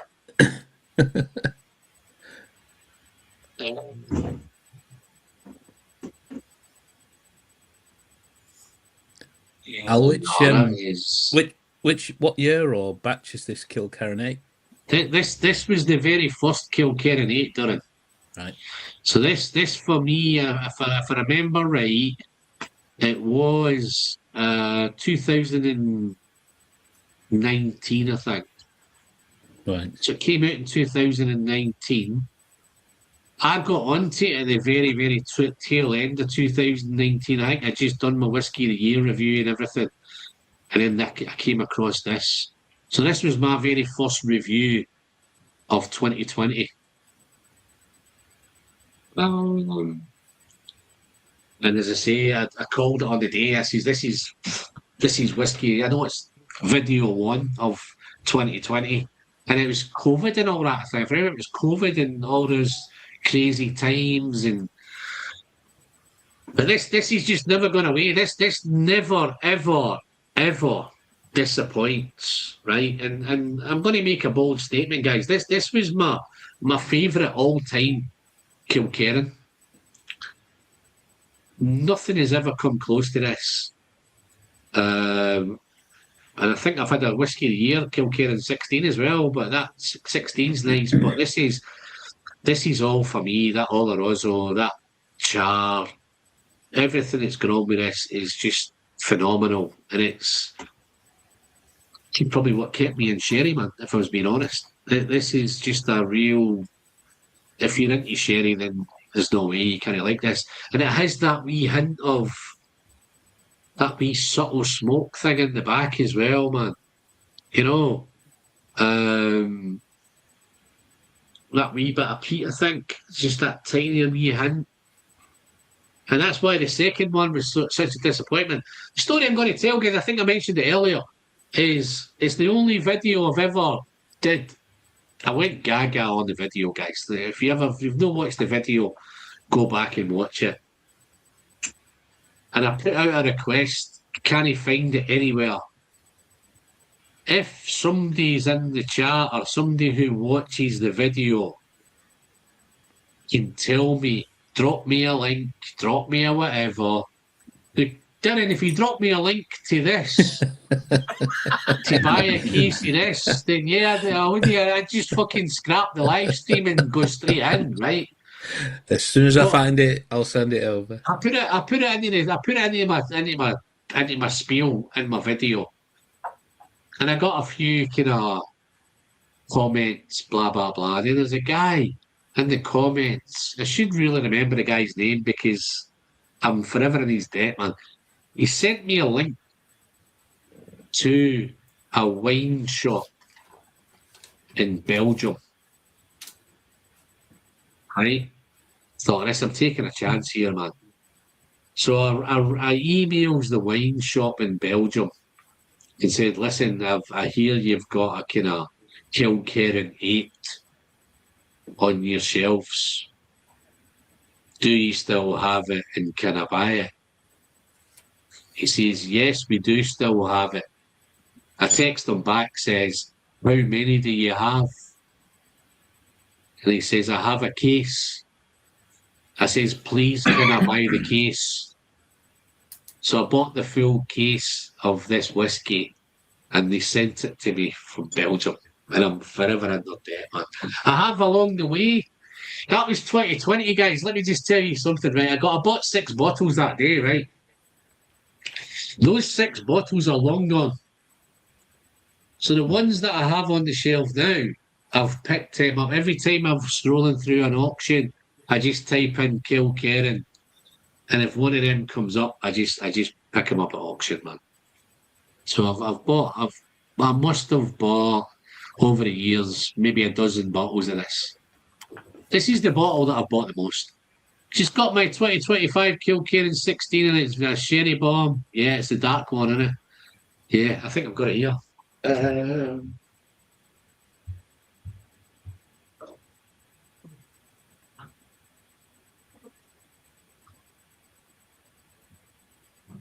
Yeah, it's that bad boy there, man.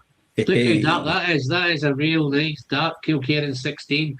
It is a belter. It is a banger. And I think that's the beauty of the kind of Kilkerran and J. Mitchell and Springbank. It's the batch thing.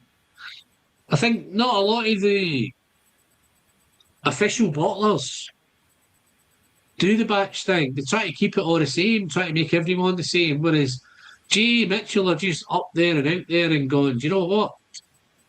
Let's batch it. Let's do a batch. Let's do this. Let's do that. And I think that's why it's current. That's why we love it. Sometimes we get a Kilkerran 16 that we love. I got a Kilkerran 8 after this that I absolutely hated. So that was the one after this, which was the 56.9, which was the Salford one. I couldn't give that stuff away, man. Who's that? I missed somebody there. Who said that? Yeah, I've just got open the 56.9 now. And, that's minging, man. Yeah, you've got one, haven't you? Isn't it? Totally different to the other one. That's so much sulphur, man. You got the sulphur in it? I'm a smoker. I don't get sulphur, but yeah. Yeah, no, I hated it, man.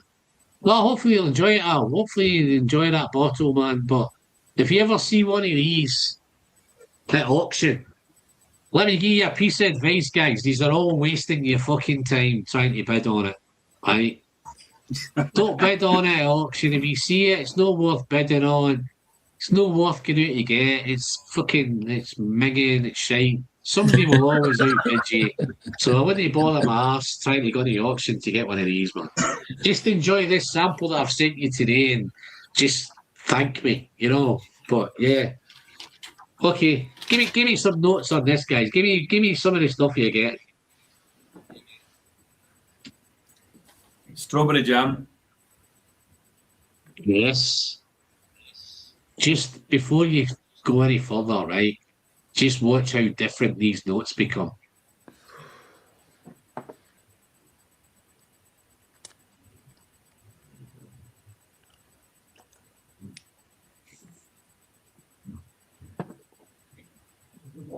Well, what's different about the 2.8s?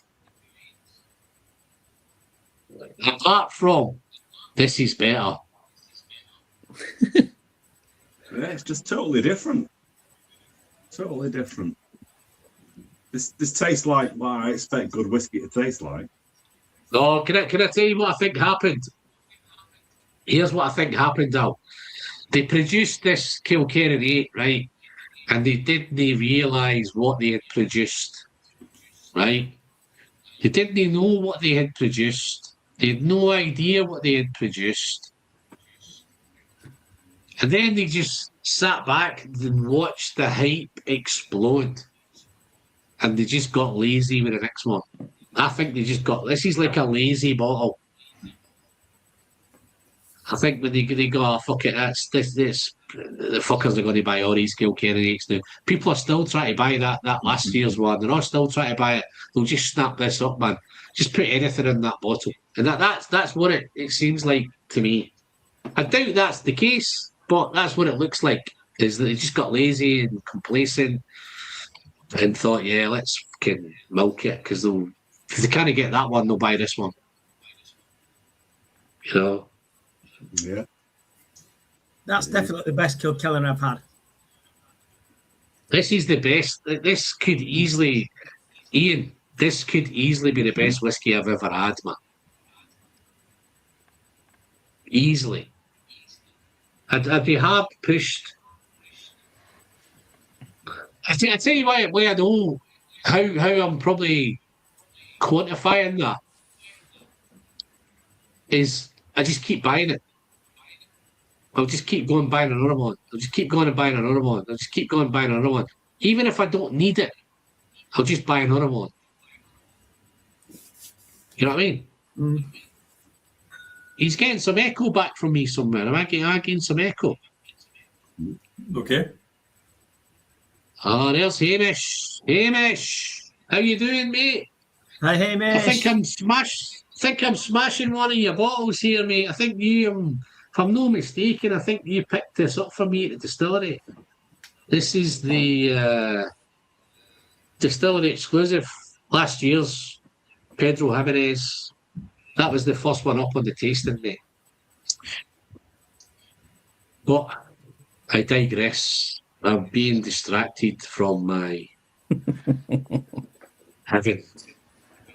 I don't think, you know what I said earlier that I'm going to ask you to rank your whiskies. Don't be influenced by me on this one.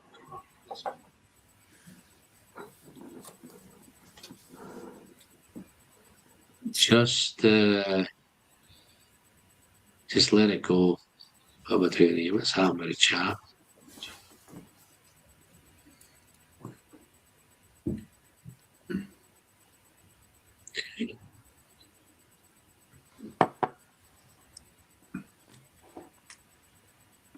Wow.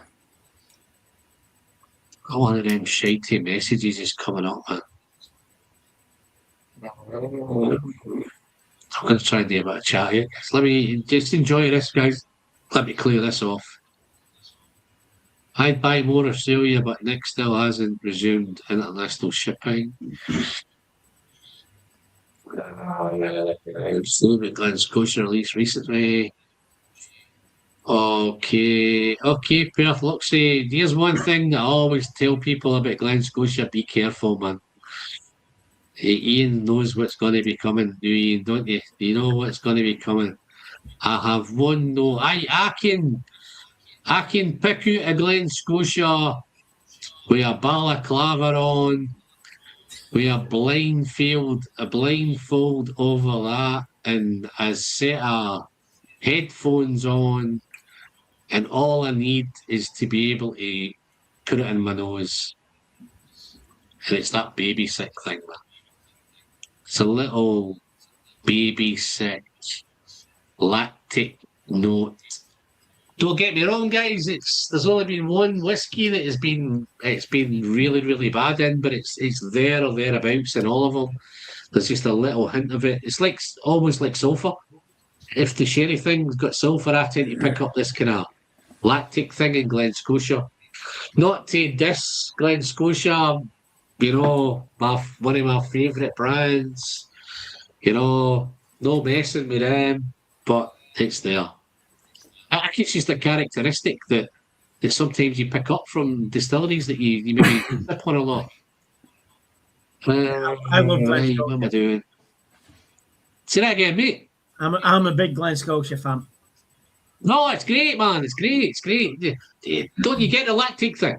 There is a definite lactic thing in Glen Scotia, man. I've never had kids, and I've never had my niece and nephew throw up on me when they were kids. I have no idea what a baby sick is like. All right, okay. So let me maybe try and put it as maybe a wee bit. You know, when milk slightly has gone off. Yeah. I can get a slight lactic thing. Yeah, that little thing. Yeah. Well, that's Hamish. Where's Hamish? What's Hamish mumbling now, man? Looks like the same tomato, and I've still got a good free discount at tomato in case anyone needs. Okay, there, guys, there's a discount code in the chat if you want any tomato. Hamish is your man. Just reach out to Highland Hamish. Oh, better known now as the Dram Caddy, and I'm sure he'll square you up with some tomato and whiskey. So, yeah. Cheers, Hamish. Hope you're well, mate. What are you drinking, Hamish? You got something in your glass? Oh, man. Mamma mia. Do you know, I'm so excited, right? And I've not even sipped it yet, man. Oh, did I sip it? Oh, mate, I sipped it. I think I toasted it. Yeah. Let me have another proper sip.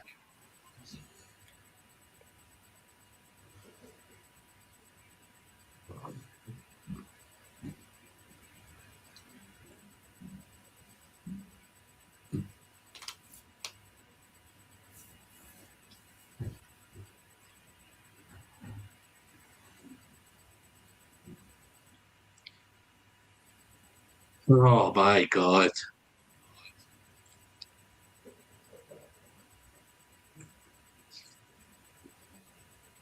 If I wasn't live on YouTube, I probably would have said fuck me, but I've gone and done it. But this is one of them moments, man, where it's so good. This is. As long as you're not about to get your bobby out, we're fine. Say that again, mate.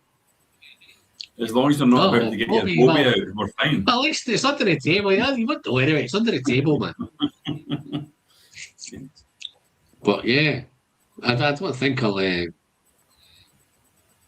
think Pete Head's agreeing with you, Ian. I agree with you. Love Glen Scotia, but whiskey friend, when you feed baby sherry and milk, I can understand you hate it.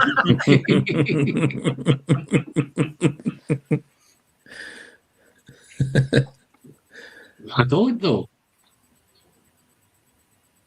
And also being Tom Morris Trail Whiskey Concentrate.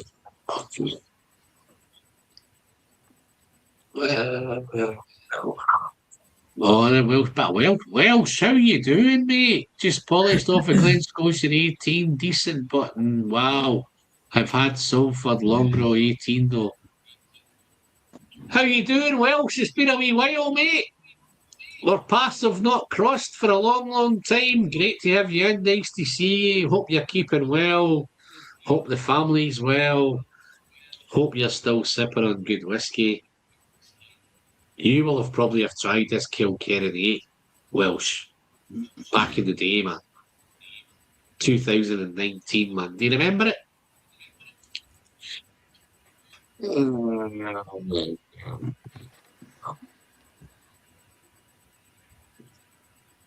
Yeah. Guys, you don't look like you've been excited by this one. I mean, am I just excited myself? You're more well, no, it's tremendous, but we're just watching you have a moment. Give me some feedback on it, man. Give me some feedback on it. Tell me I'm doing it right. I'm not just waffling like fucking for the sake of waffling, man. It's good, isn't it? It's absolutely fantastic. Yeah, totally agree with everything you're saying. Absolutely brilliant whiskey. And it's not elegant. I'm busy trying to buy a Which is boon nice. and a half and 21.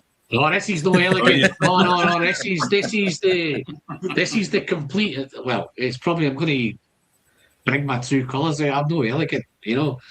But Really, this is different. This is where the age thing has the elegance. But this young thing, I think it was. I'm convinced it was a trailblazer that made people understand that you could have an 8-year-old age statement on a bottle, and it was good, and get away with it. Don't get me wrong. There's been some shite 7s and 8s and 9s ever since, but there's been some good 5s, 6s, and 7s. I think the Ardnahoe's knocking out some good 5s and 6.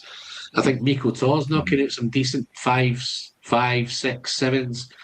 I've just done a whiskey tasting last night, and I dropped in the Miko Tor cast strength Oloroso 60.1, and it won by a landslide, man. That's so 6 good, out of 6 picked so it. good. 6 out of 6 picked it as their winner, and they're not all sherry heads. That won by a landslide, man. So that's 7-year-old, that one. Miko Tor, I did a Miko Tor, and we did it in a previous tasting. Miko Tor, I think it came out okay. And have we done a tasting with Miko Tor on it? I don't think we have, haven't we? No, I don't know. We did the last remember. one with Miko Tor. I think we did sherry one, didn't we? I'm sure we've done a Miko Tor, but it doesn't really matter. But then the Miko Tors are coming out 5, 6, 7. And the thing, yeah, when you go to places like Glenallachie and you think it's all about the cask, it's all about I want the spirit. Where's the Glenallachie spirit, right? The Glenallachie spirit might be shite, man. Right? So somebody's got to make something out of that. And I think Billy's doing wonders with the casks. And I think at the end of the day, is it good? Is it drinkable? Would you go out and buy it? Would you buy multiple bottles? And yeah, the answer for me is yes, I have. I've bought loads. The only disappointing for me with Glenallachie is the 10 cast strength. I just don't think there's been enough variance in it. I think when you go the first 1, 2, 3, 4, 5, probably up to batch 7, they were all different. Very different. And from kind of 7 to 12, they're all the same mix. You could buy a 9. You could buy a 9. You could buy a 10. You could buy an 11. You could buy a 12. You could have bought any of them. You know, you didn't need to buy them all. You know, unless you loved the 9 and you just wanted more of it. But I'd love to have seen a wee bit more, something different going into that 10. You know, where he changed the mix up, took the Rioja out, put something else in, did the 10 maybe with a Palo Cortado or something, did the 10 with a Mezzanara, something different in the 10. And I think that's where the independent bottlers have the edge, is they can tweak things. They can have a core range, but they can change the mix so that every bottle is different. And I think I'd love to have... Nobody wants every Glenallachie 10 to taste the same as the last one. And I think that's what's happening. I think they're all pretty much getting into much of a muchness. Yeah. I like that wee bit of variance. I'd like to tweak it a little bit. More Oloroso, less PX, maybe a wee bit of Palo Cortado in there, maybe a wee bit of whatever, Virgin Oak, whatever they decide to put in it. And I know that must be hard because it's a 10-year-old, so you have to plan for it. You know, so I imagine there's a lot of planning involved to do that. It's dead easy to do the way to do it. You just keep it tinkering along. Whereas I used to, as soon as that 10 came out, I just snapped them up. I don't think I have for the last couple. I've picked them up along the way, but I bought multiple. I've got like 6 bottles of the 7 and 5 bottles of the 6, you know, that kind of thing. But 11, 12, I don't even know if there is a 13 yet. Is there a 13 yet? No, looked. I don't think so. No. But wow, guys.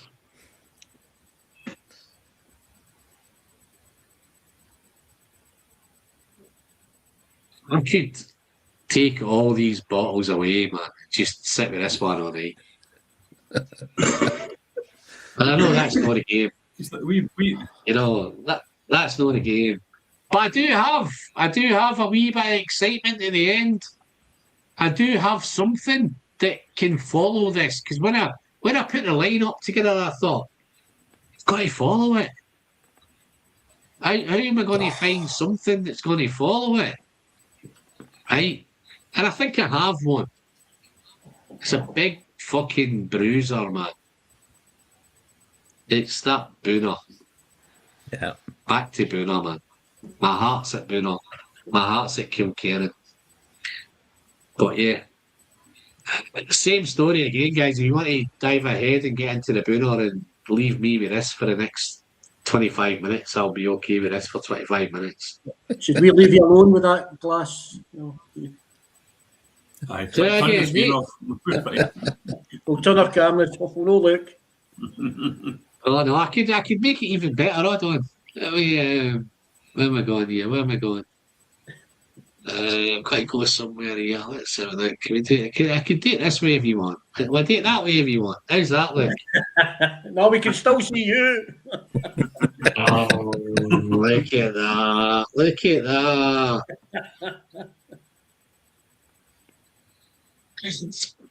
Fucking hell. See if my wife wasn't upstairs when I take this to bed with me, man. Okay, elegant Alan. Do you know this might come out the wrong way, right? But I can see myself pumping this. It's that good looking I could pump it, man. You know, it's this whiskey's definitely pumpable. There's been a lot of strange chat tonight between Chicken. What was it? Oh, you can keep your fucking Patterson. chicken, man. You can keep your chicken. You can keep your Patterson, man. I'm all right. I'm fixed up. Up in Kilkerran.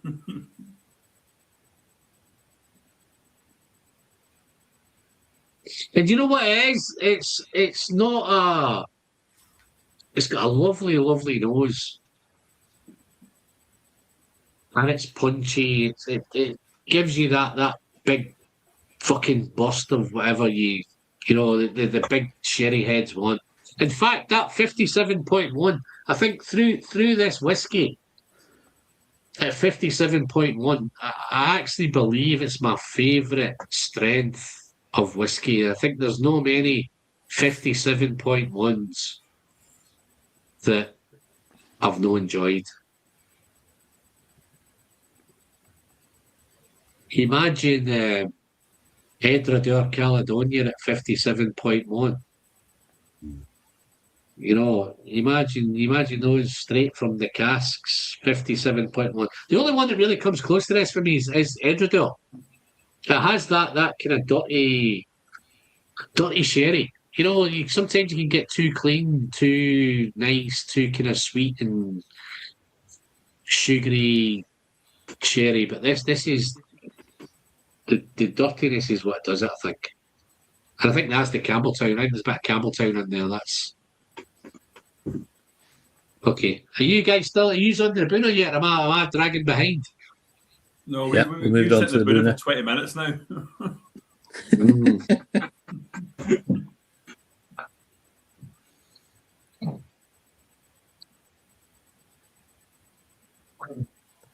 Oh, this has got a I brilliant. was not leaving. I was not Jesus. leaving any of that in the glass, man.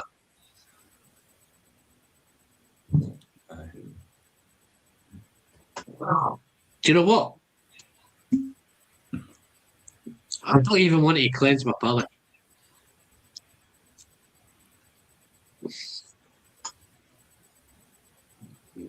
Wow.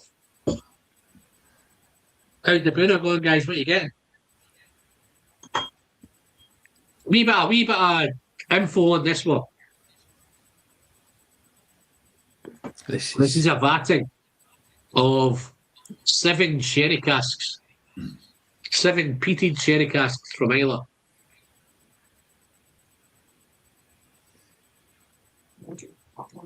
$60.1% ABV. I get I get sherry vinegar and bacon fries on the nose. Yeah. No, I'll give you bacon fries, yeah. Briny kind of You don't get smoked you don't goods. get smoky. Is that a word for smoky bacon? Is that what that was? Was that smoky bacon? Yeah, it's a Yeah, crisp, I'll give 'em that, frazzles. Yeah. Yeah.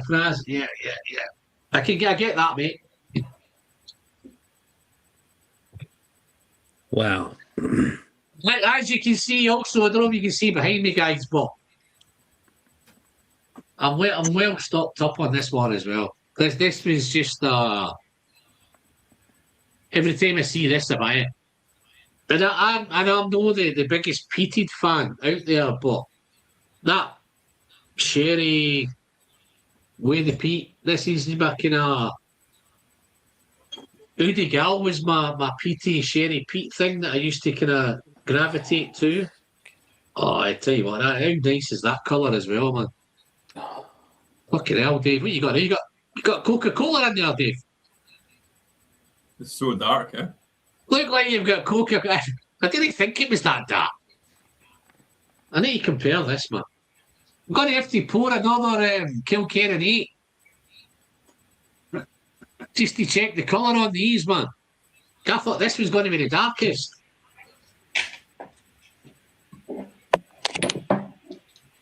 Just means I'm going to have to drink this Kilkerran 8 again, but fucking Any hell, yes, so, how do they look?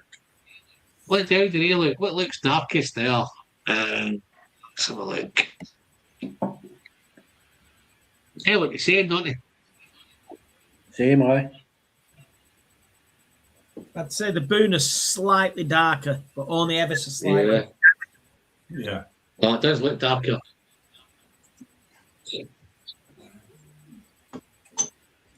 So there's the difference. This is... But I'd also say the Glenalec is slightly darker than the Boona. Yeah, no, but I'm a sucker for a dark whiskey. As long as it's not coloured. I don't care if it's fucking coloured, as long as it's dark, man.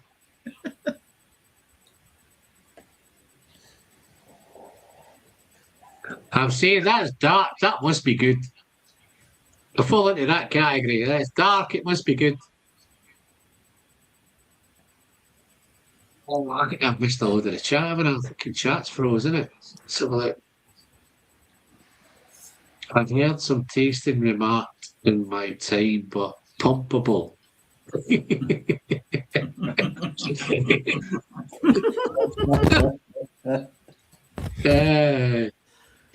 Dave, come on. Tell me if you had a fucking bottle of that, you wouldn't pump it, man. Come on.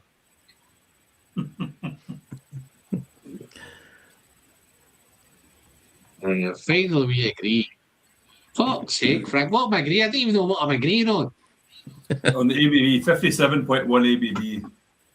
Oh, no, it's my favourite ABV, man. That's the ball. Here we go, look. Here we go. Look at that. Elegant and pumpable. Fucking hell, man. Describe Alan in 2 words. To be fair, I don't think you're pumpable, but fair enough. Oh, Dave knows he would, man. Dave's saying, to be honest, I probably would. We know he would, man. He's high on all those drugs from his back stuff, so don't worry about him. Yeah, no, he's a fucking junkie, man.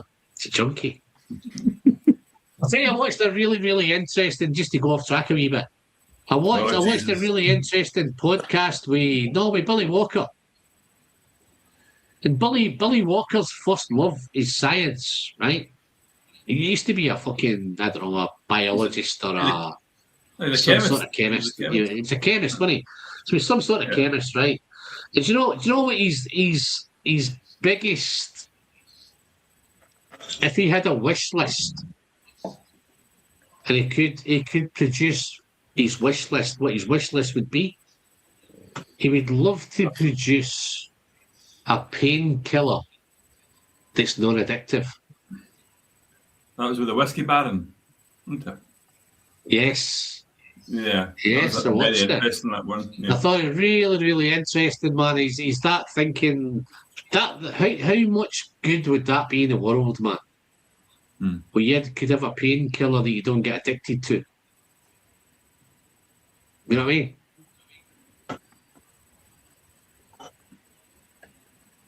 That's nuts. Oh, this is it's got more than frazzles, man. This is like you're sitting down in a nice restaurant and that smoky thing is just fizzling away on a plate in front of you, man. Okay, let's Hamish is chucking in with his fucking degenerate stuff. I'm sure I've seen a home video of 2023 of 7 degenerates on Islay and some on this live stream having a whiskey moment at Boona, including some explicit language. Yeah, I know exactly. We've been there already, Hamish. We were talking about that earlier, Hamish. Already, mate.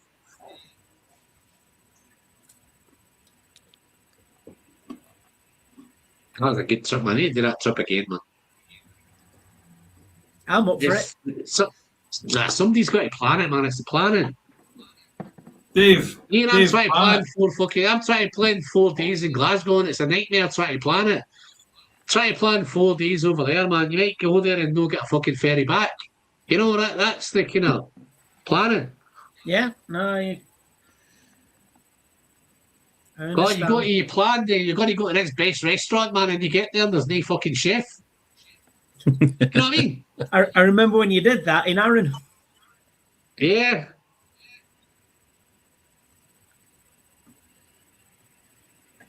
Oh no, this is I'm some tobacco in this as well, a wee bit of tobacco. I get very ashy on the taste, so yeah. This is coffee. There's bags of coffee here as well, isn't there? Coffee, smoky bacon. Is this salted caramel, vanilla ice cream? A wee bit briny. Red fruit, blackberry. Burnt rubber. Yeah. They've did an emergency stop and skidded for fucking 20 metres. You've left a black tar on the road. That's the one. A skid mark. That's a different thing, sorry. Can I just can I tell you something on this bottle, guys? Where you might be amazed in this bottle, right? Some of the bottles you might be amazed on, right? I'm going to give you some prices, right? So I think Hamish might back me up one day. I can't remember really what I paid for the tomatin, but I think Hamish got me a discount on the tomatin, right? So I'm thinking I paid maybe 70, 75 quid for the tomatin, right? The Yarn, I know I paid about 80 quid for the Yarn. I didn't get any deals or any whatever on that. That was 80, 85 quid I paid for that. The Glenallachie was a distillery exclusive, 90 quid. Paid for that, right? So I got a deal on the Boona. I got the Boona for 225. It should be 275. Got it for 225. if you go into Darren's link today, you can get it for fucking $1.99, which is a phenomenal deal, right? Yeah, I got it. The Kilkerran 8, when it first came out, right, was 59 quid. Right? Do you think what you've bought over the last few years for 59 quid, have you found anything anywhere near that? Right? I think this one here is probably the deal of a lifetime. Right? Because you can't, obviously can't buy this anymore, so you're going to have to go to the auction to pick it up. And I've been a couple of times and I've picked up a couple at auction, and I've paid in the region of, I think my wife paid 175 at one point. I've managed to pick up a couple recently in 120, 130 bracket, right? But when this came out, it was 74.99. No. Right? That's how incredible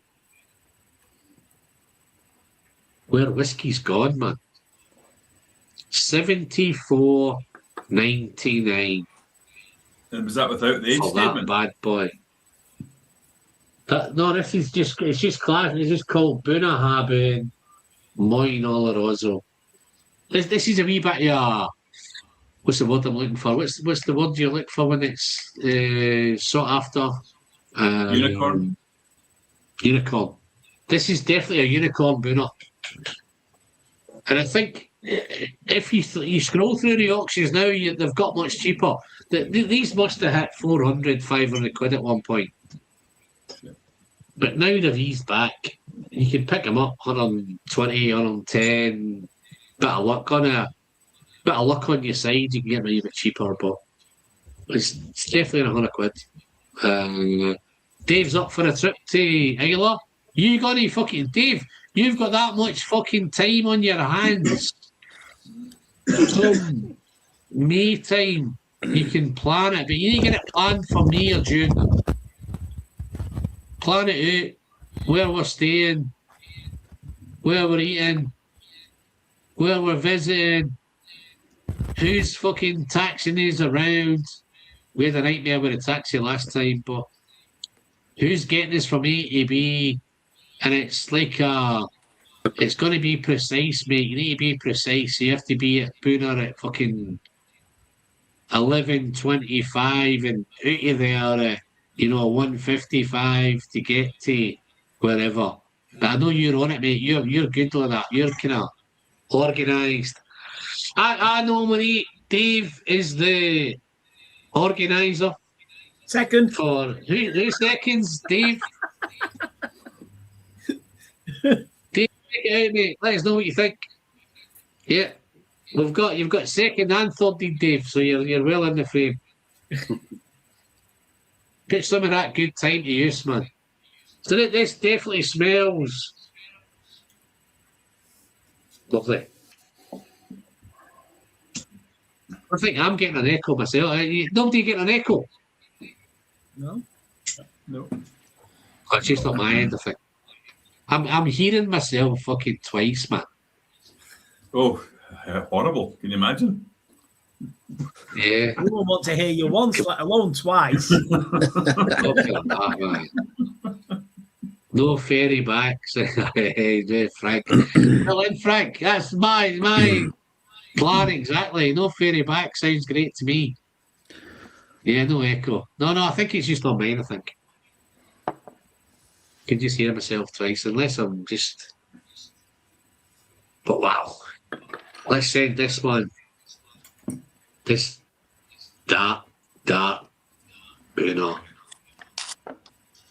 60.1, so I'm going to need some water at hand.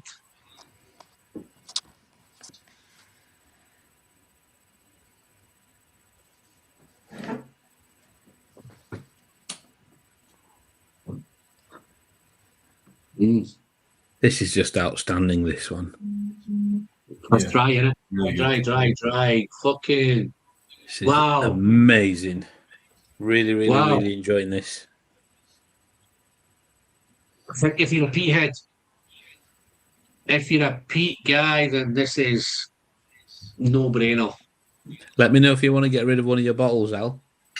Oh, wow. I can't do that during after telling you they're 70 fucking $4.99, man. And I've paid 170 and 180 to get them, you know, so. But no, this is saying that, Darren, if you want one, whatever I paid for it, you can have it, whatever I paid for it. If but come back to me if you want to do it. Bless you. That is I'm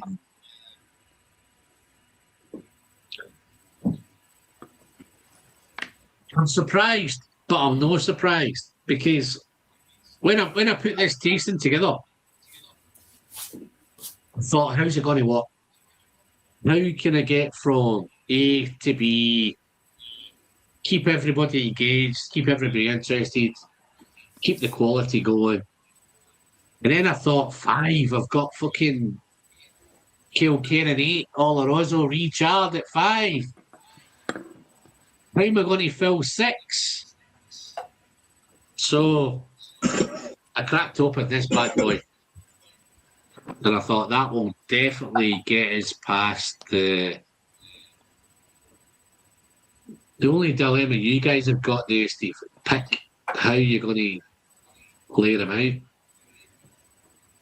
And what order you're going to kind of lay them out, man. What is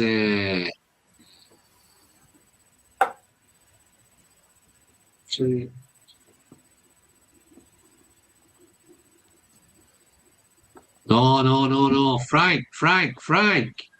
Do me a favour, right? Open this fucking bottle, man. Forget your kids.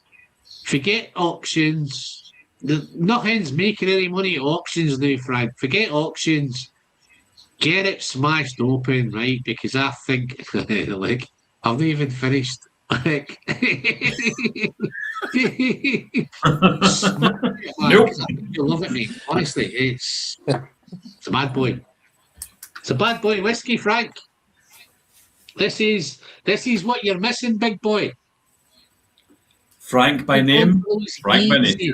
You're going for those easy, soft, vanillas, those kind of vanilla ice cream, kind of wee bit of toffee, wee bit of, soft caramel.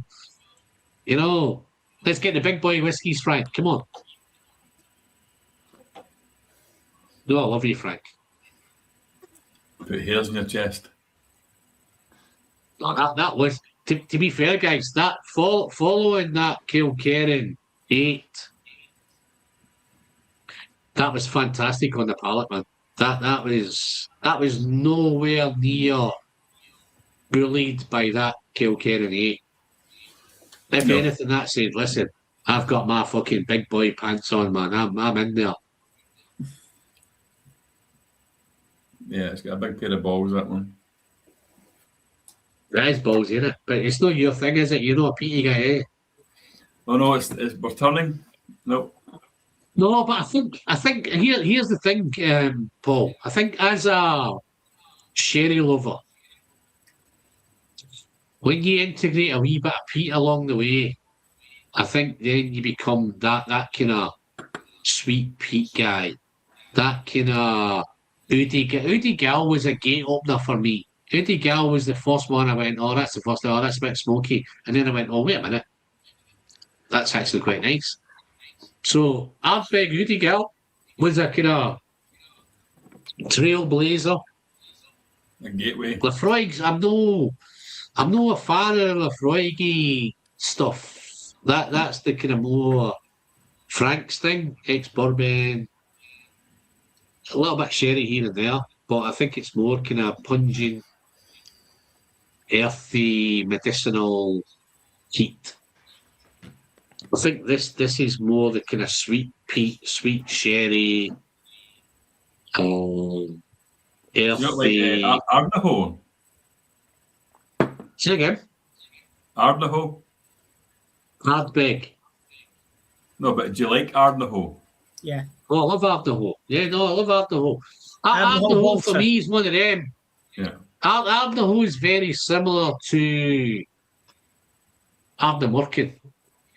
Yeah. So they're both kind of new kids, relatively new kids on the block, and they do this mix of peated and unpeated, and the distillate. And I think, yes, and they're getting away with it young. They're getting that kind of 7, 5, 6, 7. Similar to the Kilkerran 8 when it came around back in 2019.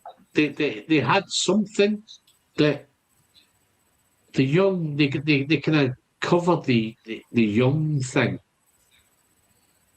You know, you're not gonna. Nobody's going, oh, that's too fucking young, that man. Where some of the others, I think things like Locklee and Rassie, when you taste them, some people are going, oh, that's a bit young, that.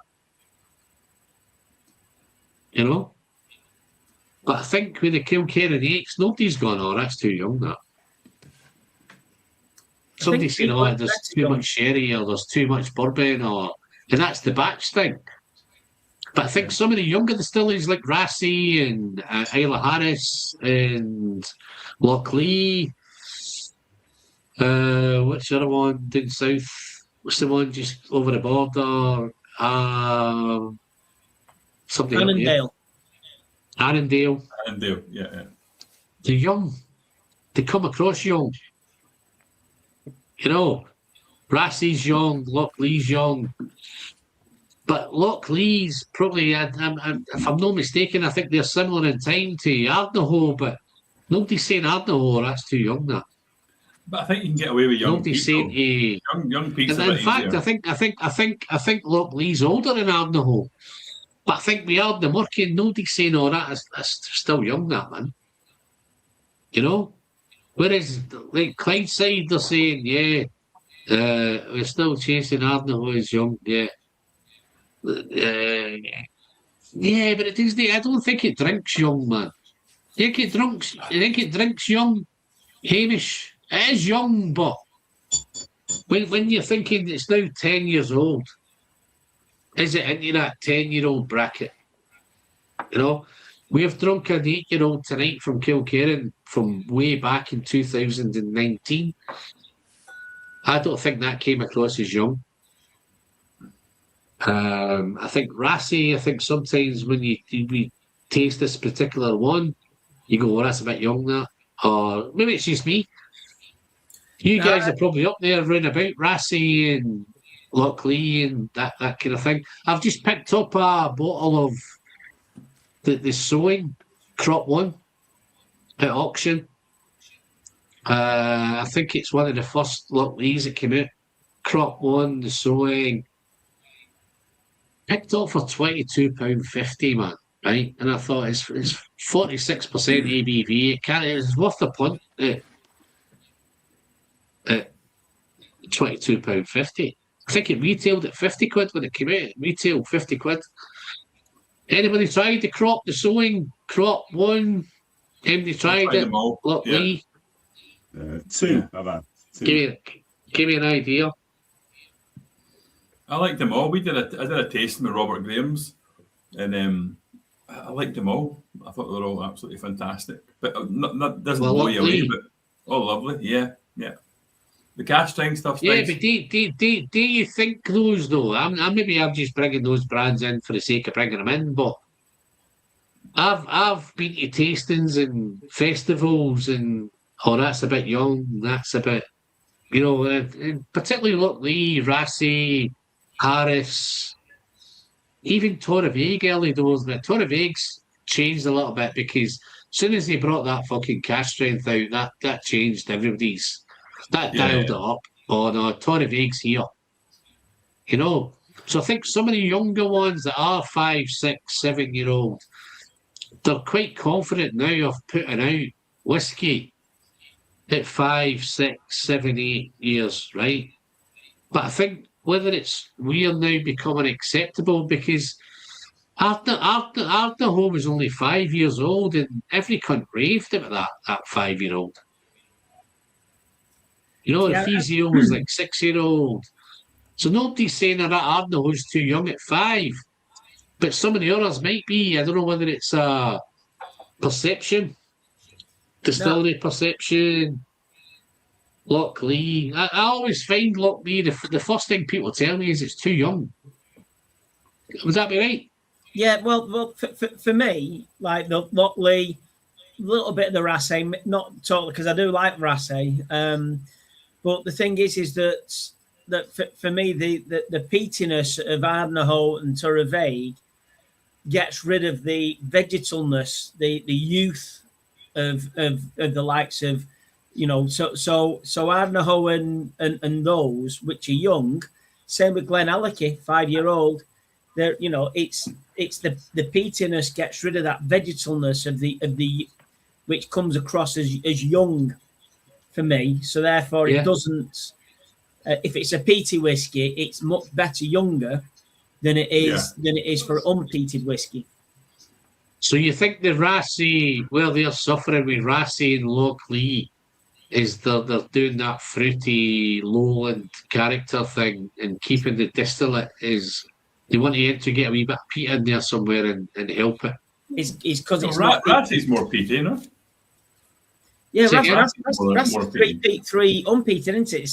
Same casks. The standard release, it's 6 casks, isn't it? So it's 3 unpeated, 3 peated. So it is a slightly peated thing. I mean, I don't get that youthness on Rassay, to be honest with you. I mean, I bought a bottle of the Colombian oak one from not last year's Glasgow Whisky Festival, but the year before. Thought that was fantastic. But Loch Lee can come across as very vegetal, very new makey. Yeah, farmy. Yeah.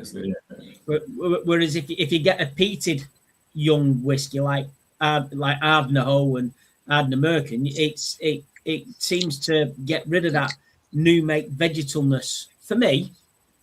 Yeah, the other one, Lindors, comes to mind as well. That Lindors Abbey and those kind of lowland stuff. I know there's a whole batch of lowland whiskies distilleries coming through, but I think unless they've got some peat in there, I think we have the Murkin, they had the unpeated peated mix, and I think that's kind of quelled a lot of the ideas of people and gone, yeah, let's dive into that.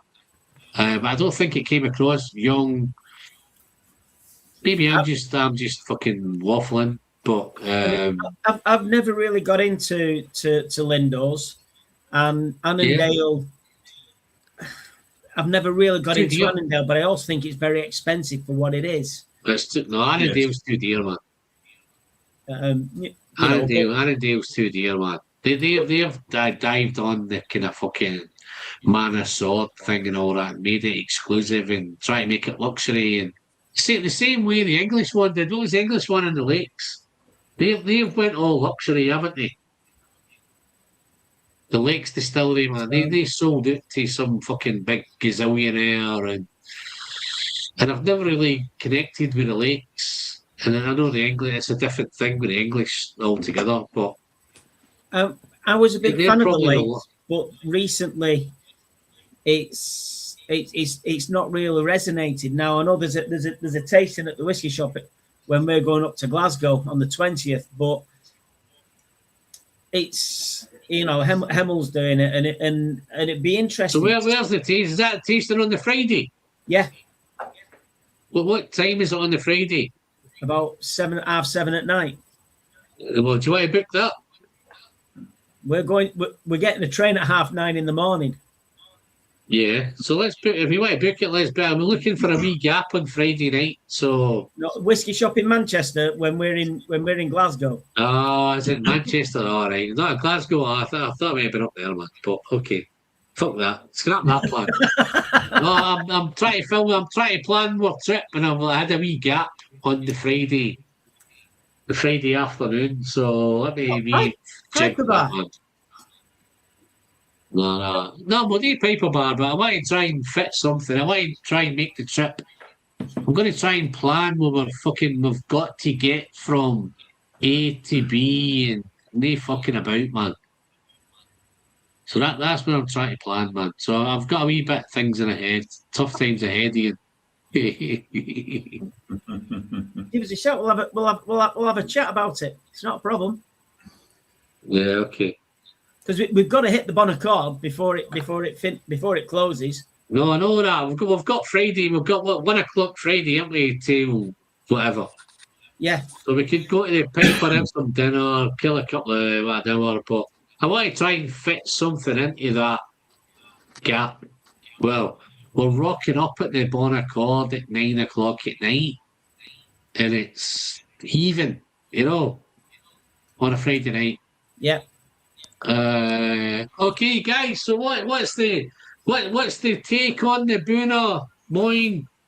Is that throwing something into the mix? Is that kind of made your choices a wee bit more interesting? I always knew, Darren, you were going to love this. I thought Paul might not as much. I thought Darren would love it. Darren would love it. Alan will love it. I'm not too sure on your take, Dave, what your kind of preference is. Are you a peaty guy or you're not peaty guy?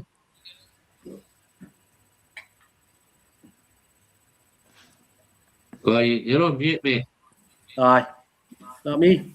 When I started drinking whiskey, I wasn't a big peated fan, but then when I joined the Ayrshire Whiskey Group, they kind of pointed me in the direction of peated whiskies at a higher level. They bullied you? You mean they bullied you?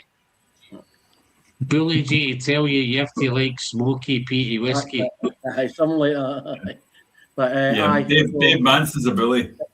The higher level ones are lovely, port cask finish, sherry cask finish, stuff Can I just tell you something, Paul? When it comes to Dave Manson, right, when he starts bullying you, he needs to just bring a couple of your girlfriends over, man, and he's fucked. He's not got a clue after that, man. He backs down.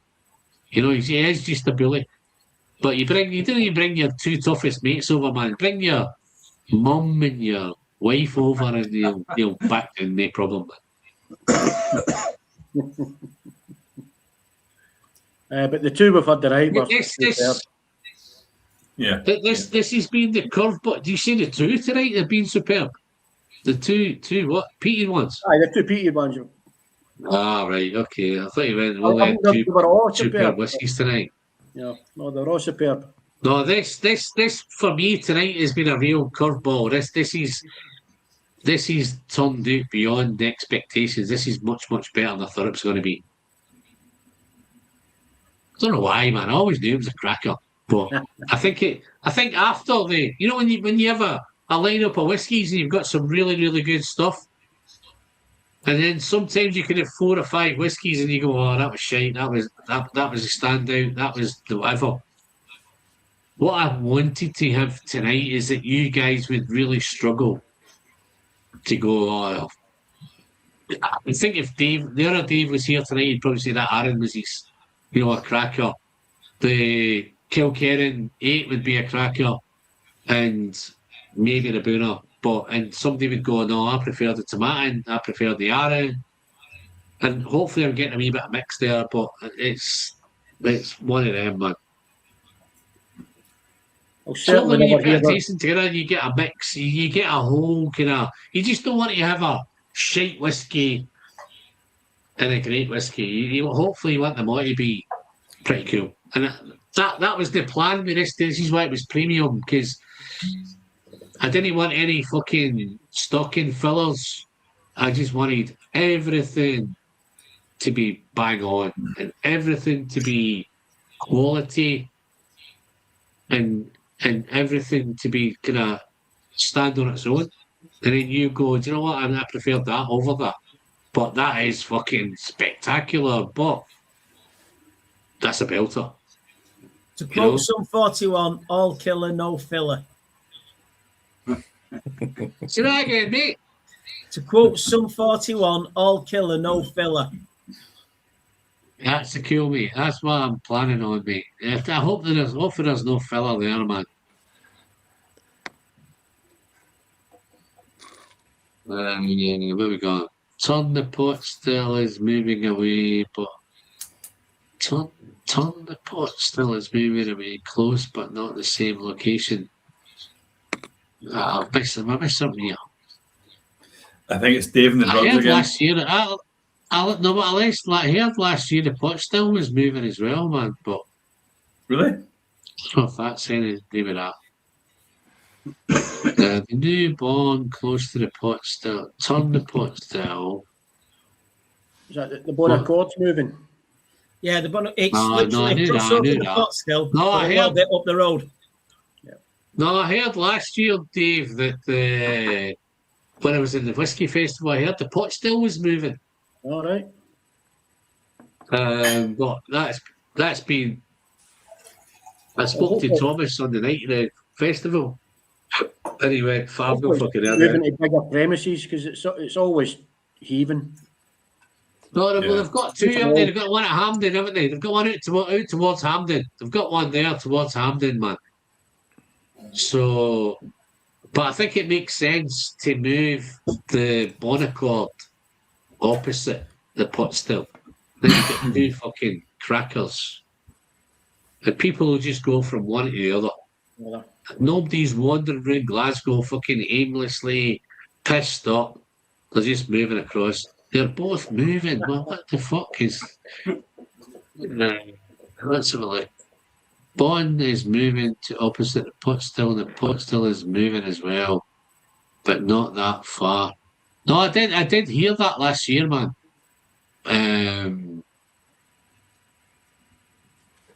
Some of the guys when I was at the festival told me the pot scale was moving, but yeah, so it looks like it is. So, but yeah, I think they're in the same kind of location. But yeah, that I think that pot still just needs to make. I think the move in there is to try and get somewhere bigger. Aye. I think that's Yes, probably the one. Because you want to come out of Gav, Central, how are you walk up, doing? and then just Hi, Gav. follow them. How are you doing, Gav?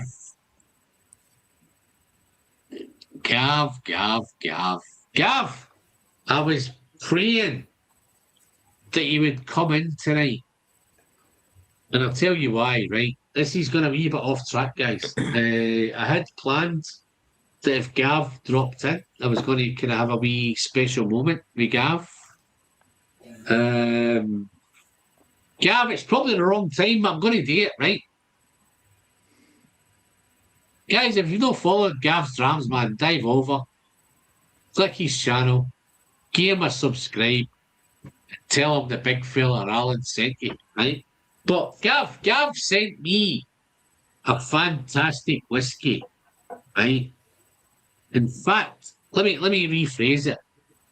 Gav sent me the last of his whiskey. All of it, right? And I promised that I would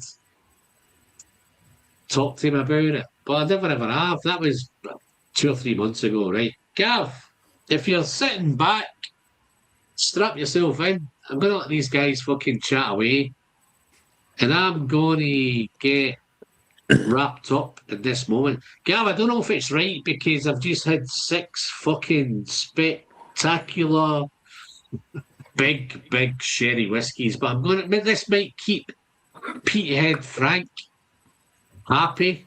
Well, you've had same 7 because you had time. an old Perth before the 6. No, I Exactly. wasn't counting that though. Not counting that though. That's when you start counting. So this might keep Frank happy because I'm going to pour this. As far as I know, this is the oldest Kilkerran in existence. Alan, take us out. You Oh, just yeah. do this bit yourself. Take us out.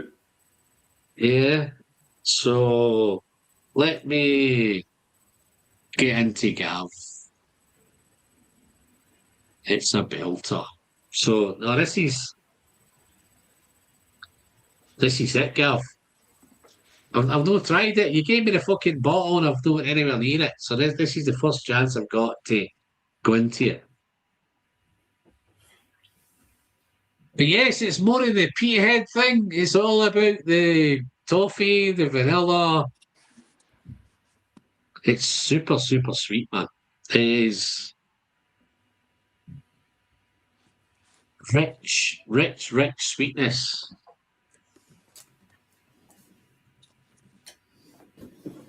A little bit of tropical, a little bit of lemon, a little bit of lime.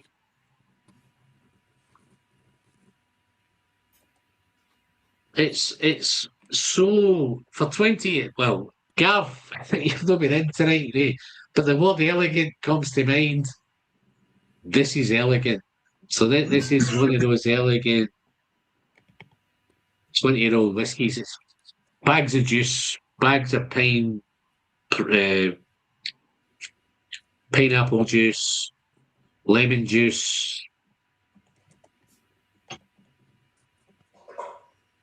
But it has that age, that kind of dusty thing in the back.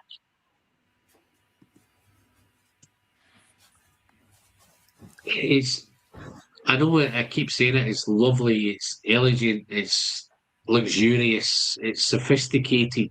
It's not one of those smack bang kill Karen 8s. It's 54.1, so it's big stuff, guys, but it doesn't come across in the glass as 54.1. It comes across as really, really easy to nose. And guys, Gav, I'm just going to dive in and I'm salivating at the thought of is it a whole lineup of whiskies, big, powerful whiskies. So hopefully I've not fucked this up and tackled it at the wrong time. But let's see what goes on, mate. Let's try it. Oldest Kilkerran in existence. Cheers, Gav. Really thankful, mate. Guys, go on and subscribe. Get them up to 5,000 subscribers, man. Dive in.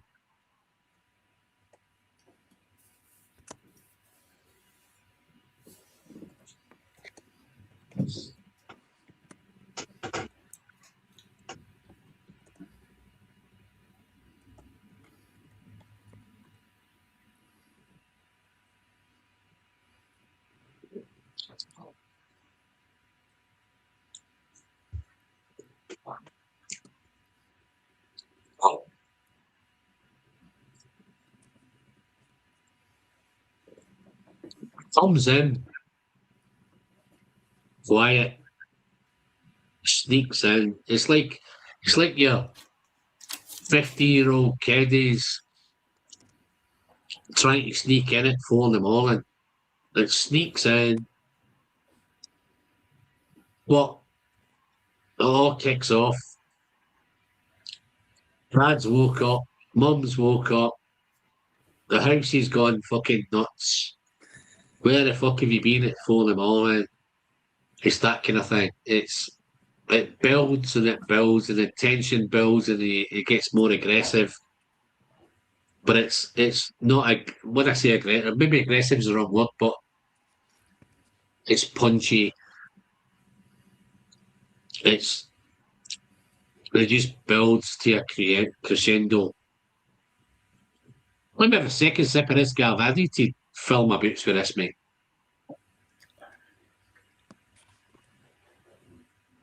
Right, chaps, I'm going to sign off now. All right.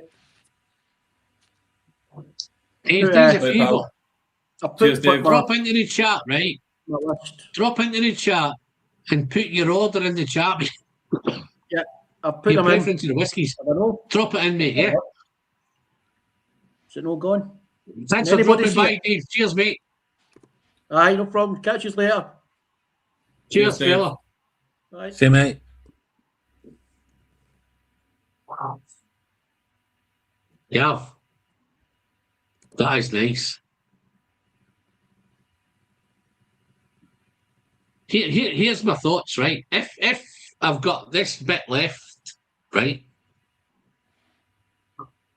We're starting 2026, right? I know this is a kind of off the cuff kind of thing, right? But I'm quite happy to do a full review on this and key all the kind of ins and outs, blah blah blah, my thoughts, all the stuff. And this could potentially be up there. This is great. And I know it's ex-bourbon, it's not my wheelhouse, it's not my kind of thing, but it's Kilkerran. It's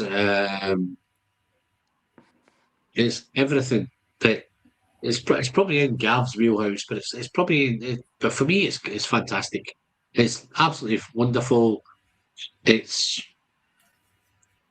everything I expect, Gav, from Kilkerran at 20 years. It's great, fantastic, super.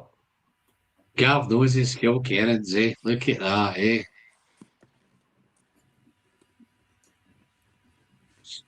Gav, I've got a fucking proper Kilkerran for you, mate. This is the Kilkerran you really want to be diving all over, man. But I know you're not a sherry head, so it might not make sense. Let's have a look. I just noticed, I think Frank's diving off there, I think. Frank, I've gone too long. Yeah, I'm going to try and kill this at 3 hours, guys. So let's try and get this boxed off. Let's have a look. I think Frank's got off, guys. Cheers, Frank. Probably missed you, but Gav, but he was wrong about the turbo this week. It's a cracker. No. Get for Gav's fucking useless, man. Right? When it comes to sherry, man, Gav's useless. Right? Exactly the same when it comes to ex-bourbon. I'm fucking useless, right? If I gave Petehead the best fucking sherry whiskey on the planet, right? What do you think he's going to say? So that's why it's all relative. But Ian, how are you doing coming up in March? All right, no, so I think that's relating to the festival. I think Gav's got an open night on the night before the festival. So yeah, so you can reply to Gav with that, Ian, if you're ready to. Oh, this is nice though. Pineapple, tropical, loads of pineapple. It's got that elegance, it's got that luxurious, it's got that age thing, it's got that 20-year age thing going on. But it's zippy. The 54.1's making it zippy. Let's do a quick second sip.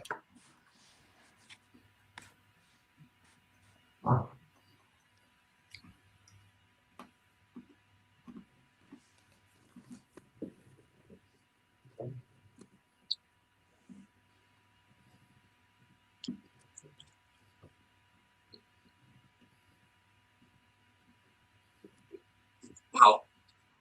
Gav. Over the moon, mate. That is incredible. I think the top tip here is the refill thing. I think if this was first fill bourbon for 20 years, I think it'd be too old. I think the refill's really done it a favour. Super stuff, man. 54.1. Love it, Gav. Thank you very much. Okay. Guys, let's try and wrap this up. So we're going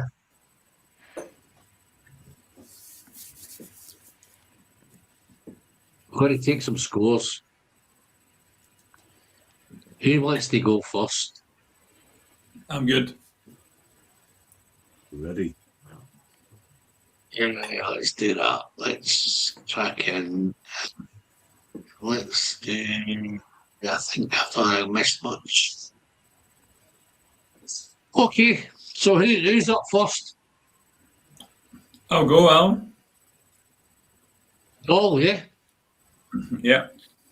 So, least favourite to favourite, and if you want to put a wee bit of kind of context on it, then feel free.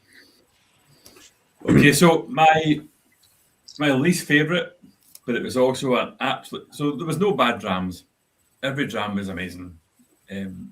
Tomatin is number 6. Yeah. Aaron was number 5. Aaron, okay now. And now I feel really bad. Bunnahabhain 21 was number 4. Which way is that? The 4th dram, yeah? Yeah. Glenallachie, because I'm a bit of a pervert, was number 3. Okay. The peated Buna. Big two's on the end, aren't they? Big two's on the end, aren't they? Yeah, peated Buna was number 2.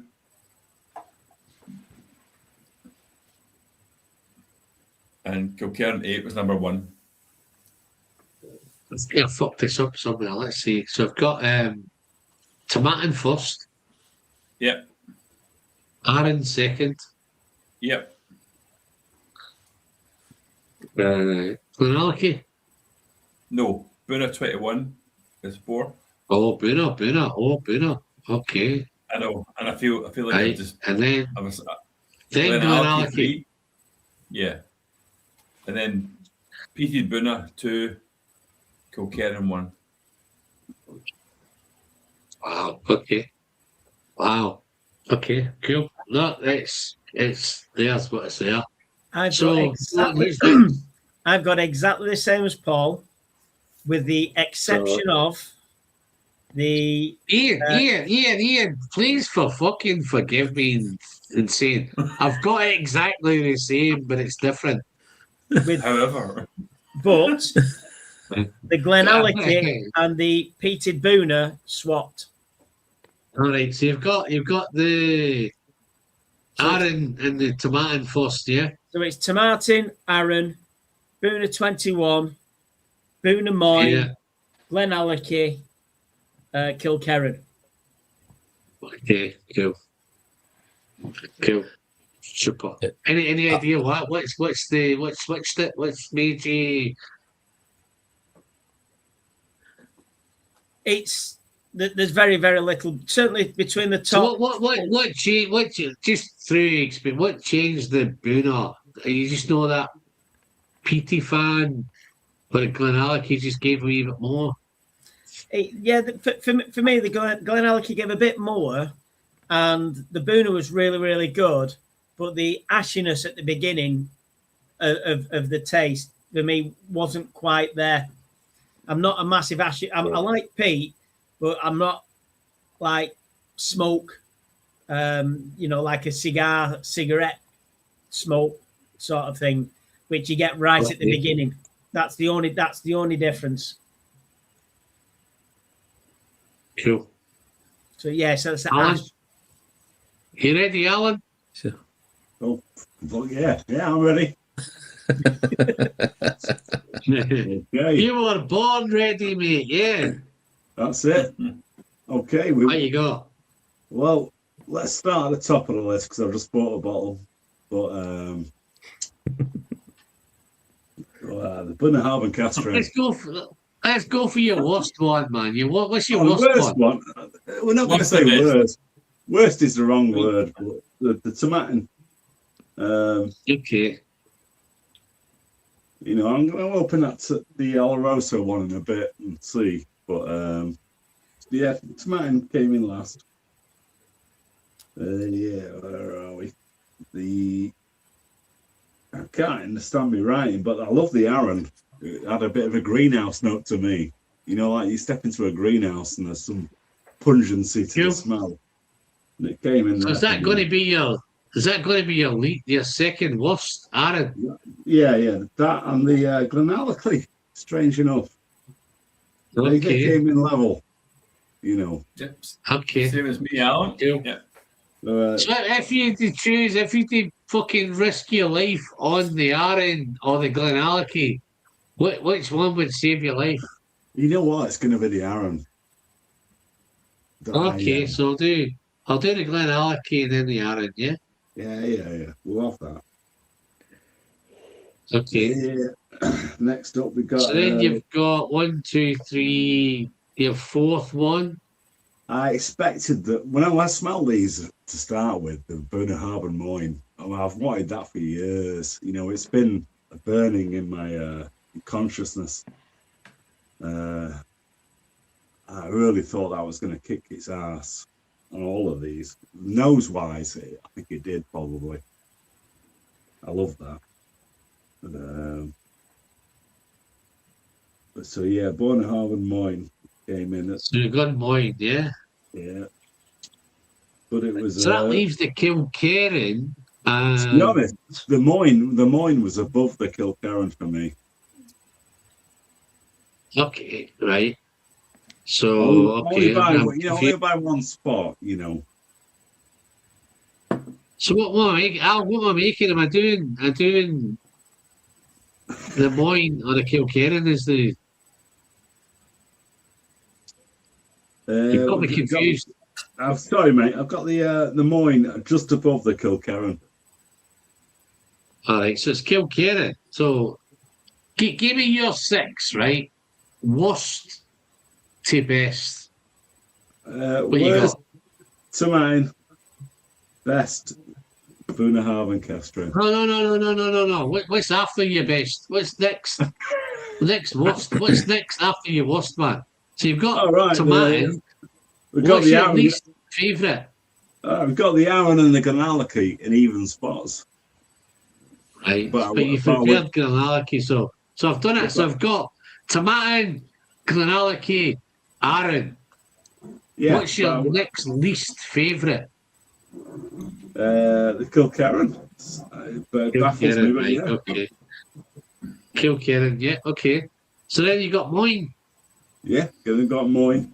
I've given that. You're going for the 21 then, aren't you? You're a 21 fan, aren't you? Yeah, and we've got Moyne. Bunnahabhain Castro coming out on top. 21, yeah. Okay, Yeah. okay. Who's next, man? Fucking hell, that was hard work. Good choice, It's Alan. me, Okay, Dylan, what you got? Right, so my least favourite was the Aaron 16. Okay, Aaron. And the next one was Tomatin. Okay. It was quite close between those two. And then I've got the Glenallachie 14. Yeah. And then number 3, I've got Bunnahabhain 21. Yeah. And it was a really tight squeeze between the next two. So at number 2, I've got Kilkerran. And my number 1 is I knew you would go with it, Bruno. the Bunnahabhain Moyne. Okay, cool. Okay. Who's missing? Oh, it's Dave put somebody found his thing in the chat with Dave. What's Dave put? Yeah, Dave's put. Dave's gone, but he's put it in the chat. Yeah, he's gone Okay, Aaron. wait. He's gone Aaron, then Tomatin, Yeah. then Glenallachie, then Moyne. Okay, Bruno Moyne. Yeah, then Pumpable Kilkerran. Okay. And then 21. He's a 21 guy. Isn't he? And what's so it's yours, gonna be- Alan? So let me tell you what mine is, man. Mine, I've got mine kind of laid out on here. Mine was Tomatin, Aaron. Then it gets interesting. The big 4 for me was where it got interesting, right? So I had the Glenallachie third. I had the Buna 4th. Which one? Buna 21. Buna 21. And it came down to the big 2 guys at the end, man. So originally in my fucking head, I had Kilkerran 8, 94 out of 100, right? And I had tasted that fucking Buna tonight after all them whiskies. And it's spectacular, man, right? But don't get carried away. Right? It's good. It's great. But it's not a Kilkerran 8. Okay? So my 5th choice is 93 out of 100. Buna Oloroso mine. But 94 of 100 is a Kilkerran. So, Close. Bruno, Kilkerran. So let me see if I can try to do a quick overview. So, Kilkerran 8 has got 1, 2, 3 winners. The Bruno has got one winner. It's only got a winner on the second, man. You know what I mean? The mine. Nah, it's no brainer, man. It's fucking. There's only one winner, man. It's like Kilkerran 8 cast strength, man. That's how you look it up, man. I could put in your fucking and fanny it, but guys, I think the right one won. But no, I was surprised with the Bruno. The Bruno was spectacular. Let's just have a quick look. See who's going to try and wrap this up quick, man. Paul, for once, I absolutely agree with you. Spot on. You're marking exactly the same as me. Okay. So with Paul, what did Dave? So let me put Dave in. Let me put Dave in and see if Dave changes it.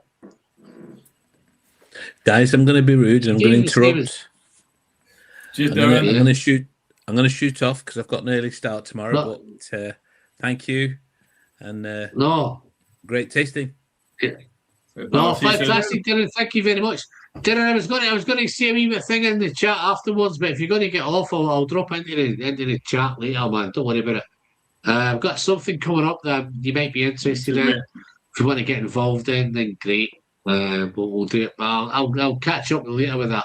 Sure. And appreciate that. You know what you see me up for it. Yeah. Cheers, mate. Thank you, Darren. Thank you. So Dave was what's Paul doing? Taman, Aaron. Uh, 21. It doesn't make any difference. No difference, man. It's the same score. Got the same winner. Kilkerran 8. Oloroso. I think I've just fucking funnied that for my own thingy. But no, guys, super fantastic. What a great tasting. I've got 8 chats. Who's going on in here, man? Oh, yeah, Dave's in there. Yeah, he's got it in. Cool, no problem. Guys, here's my thought, right? I know I'm trying to put these tastings together.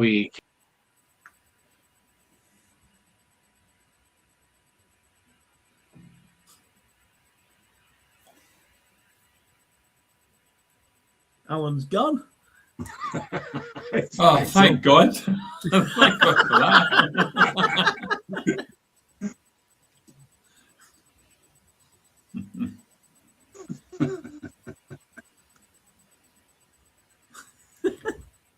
Oh. Welcome back. Shit, he's back.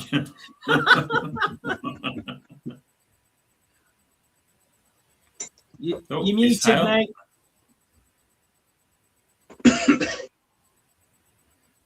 You're still muted. Am I muted now? You're not muted now. You're good there. Ah, right. No. I know I just kicked myself out for some reason, but I don't know why. No, it's super duper, guys. The tasting's been spectacular. I think it's been a spectacular tasting. I think it's been everything it lived up to be. The only thoughts is what we're going to do next. Where are we going to go?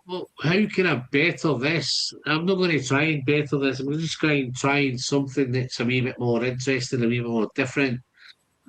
That's where the next kind of tasting is going to be. But yeah, guys, if you've watched it live, then fantastic. Please give it a thumbs up. YouTube likes it. Alan likes it. The algorithm likes it. If you've not quite subscribed yet, why not? It's free.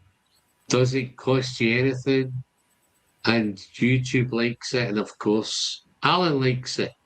So if you can dive in, drop me a comment, well, all that kind of stuff, that'd be fantastic.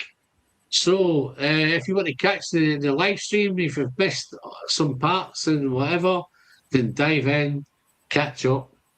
Love to see you back there. Don't forget to drop a comment in. Don't forget to get engaged in the conversation. And hopefully you've enjoyed the whiskey we've provided tonight. And the guys who've enjoyed it, they're going to be super excited. But other than that, guys, I'm Alan. I'm the whiskey friend. And as always, don't forget to send some great whiskey, some Kilkerran whiskey.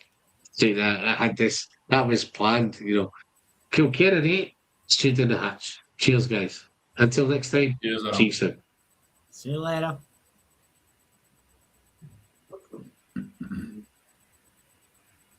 We'll catch you guys in the chat, man. Let me get around there. Let's have a look.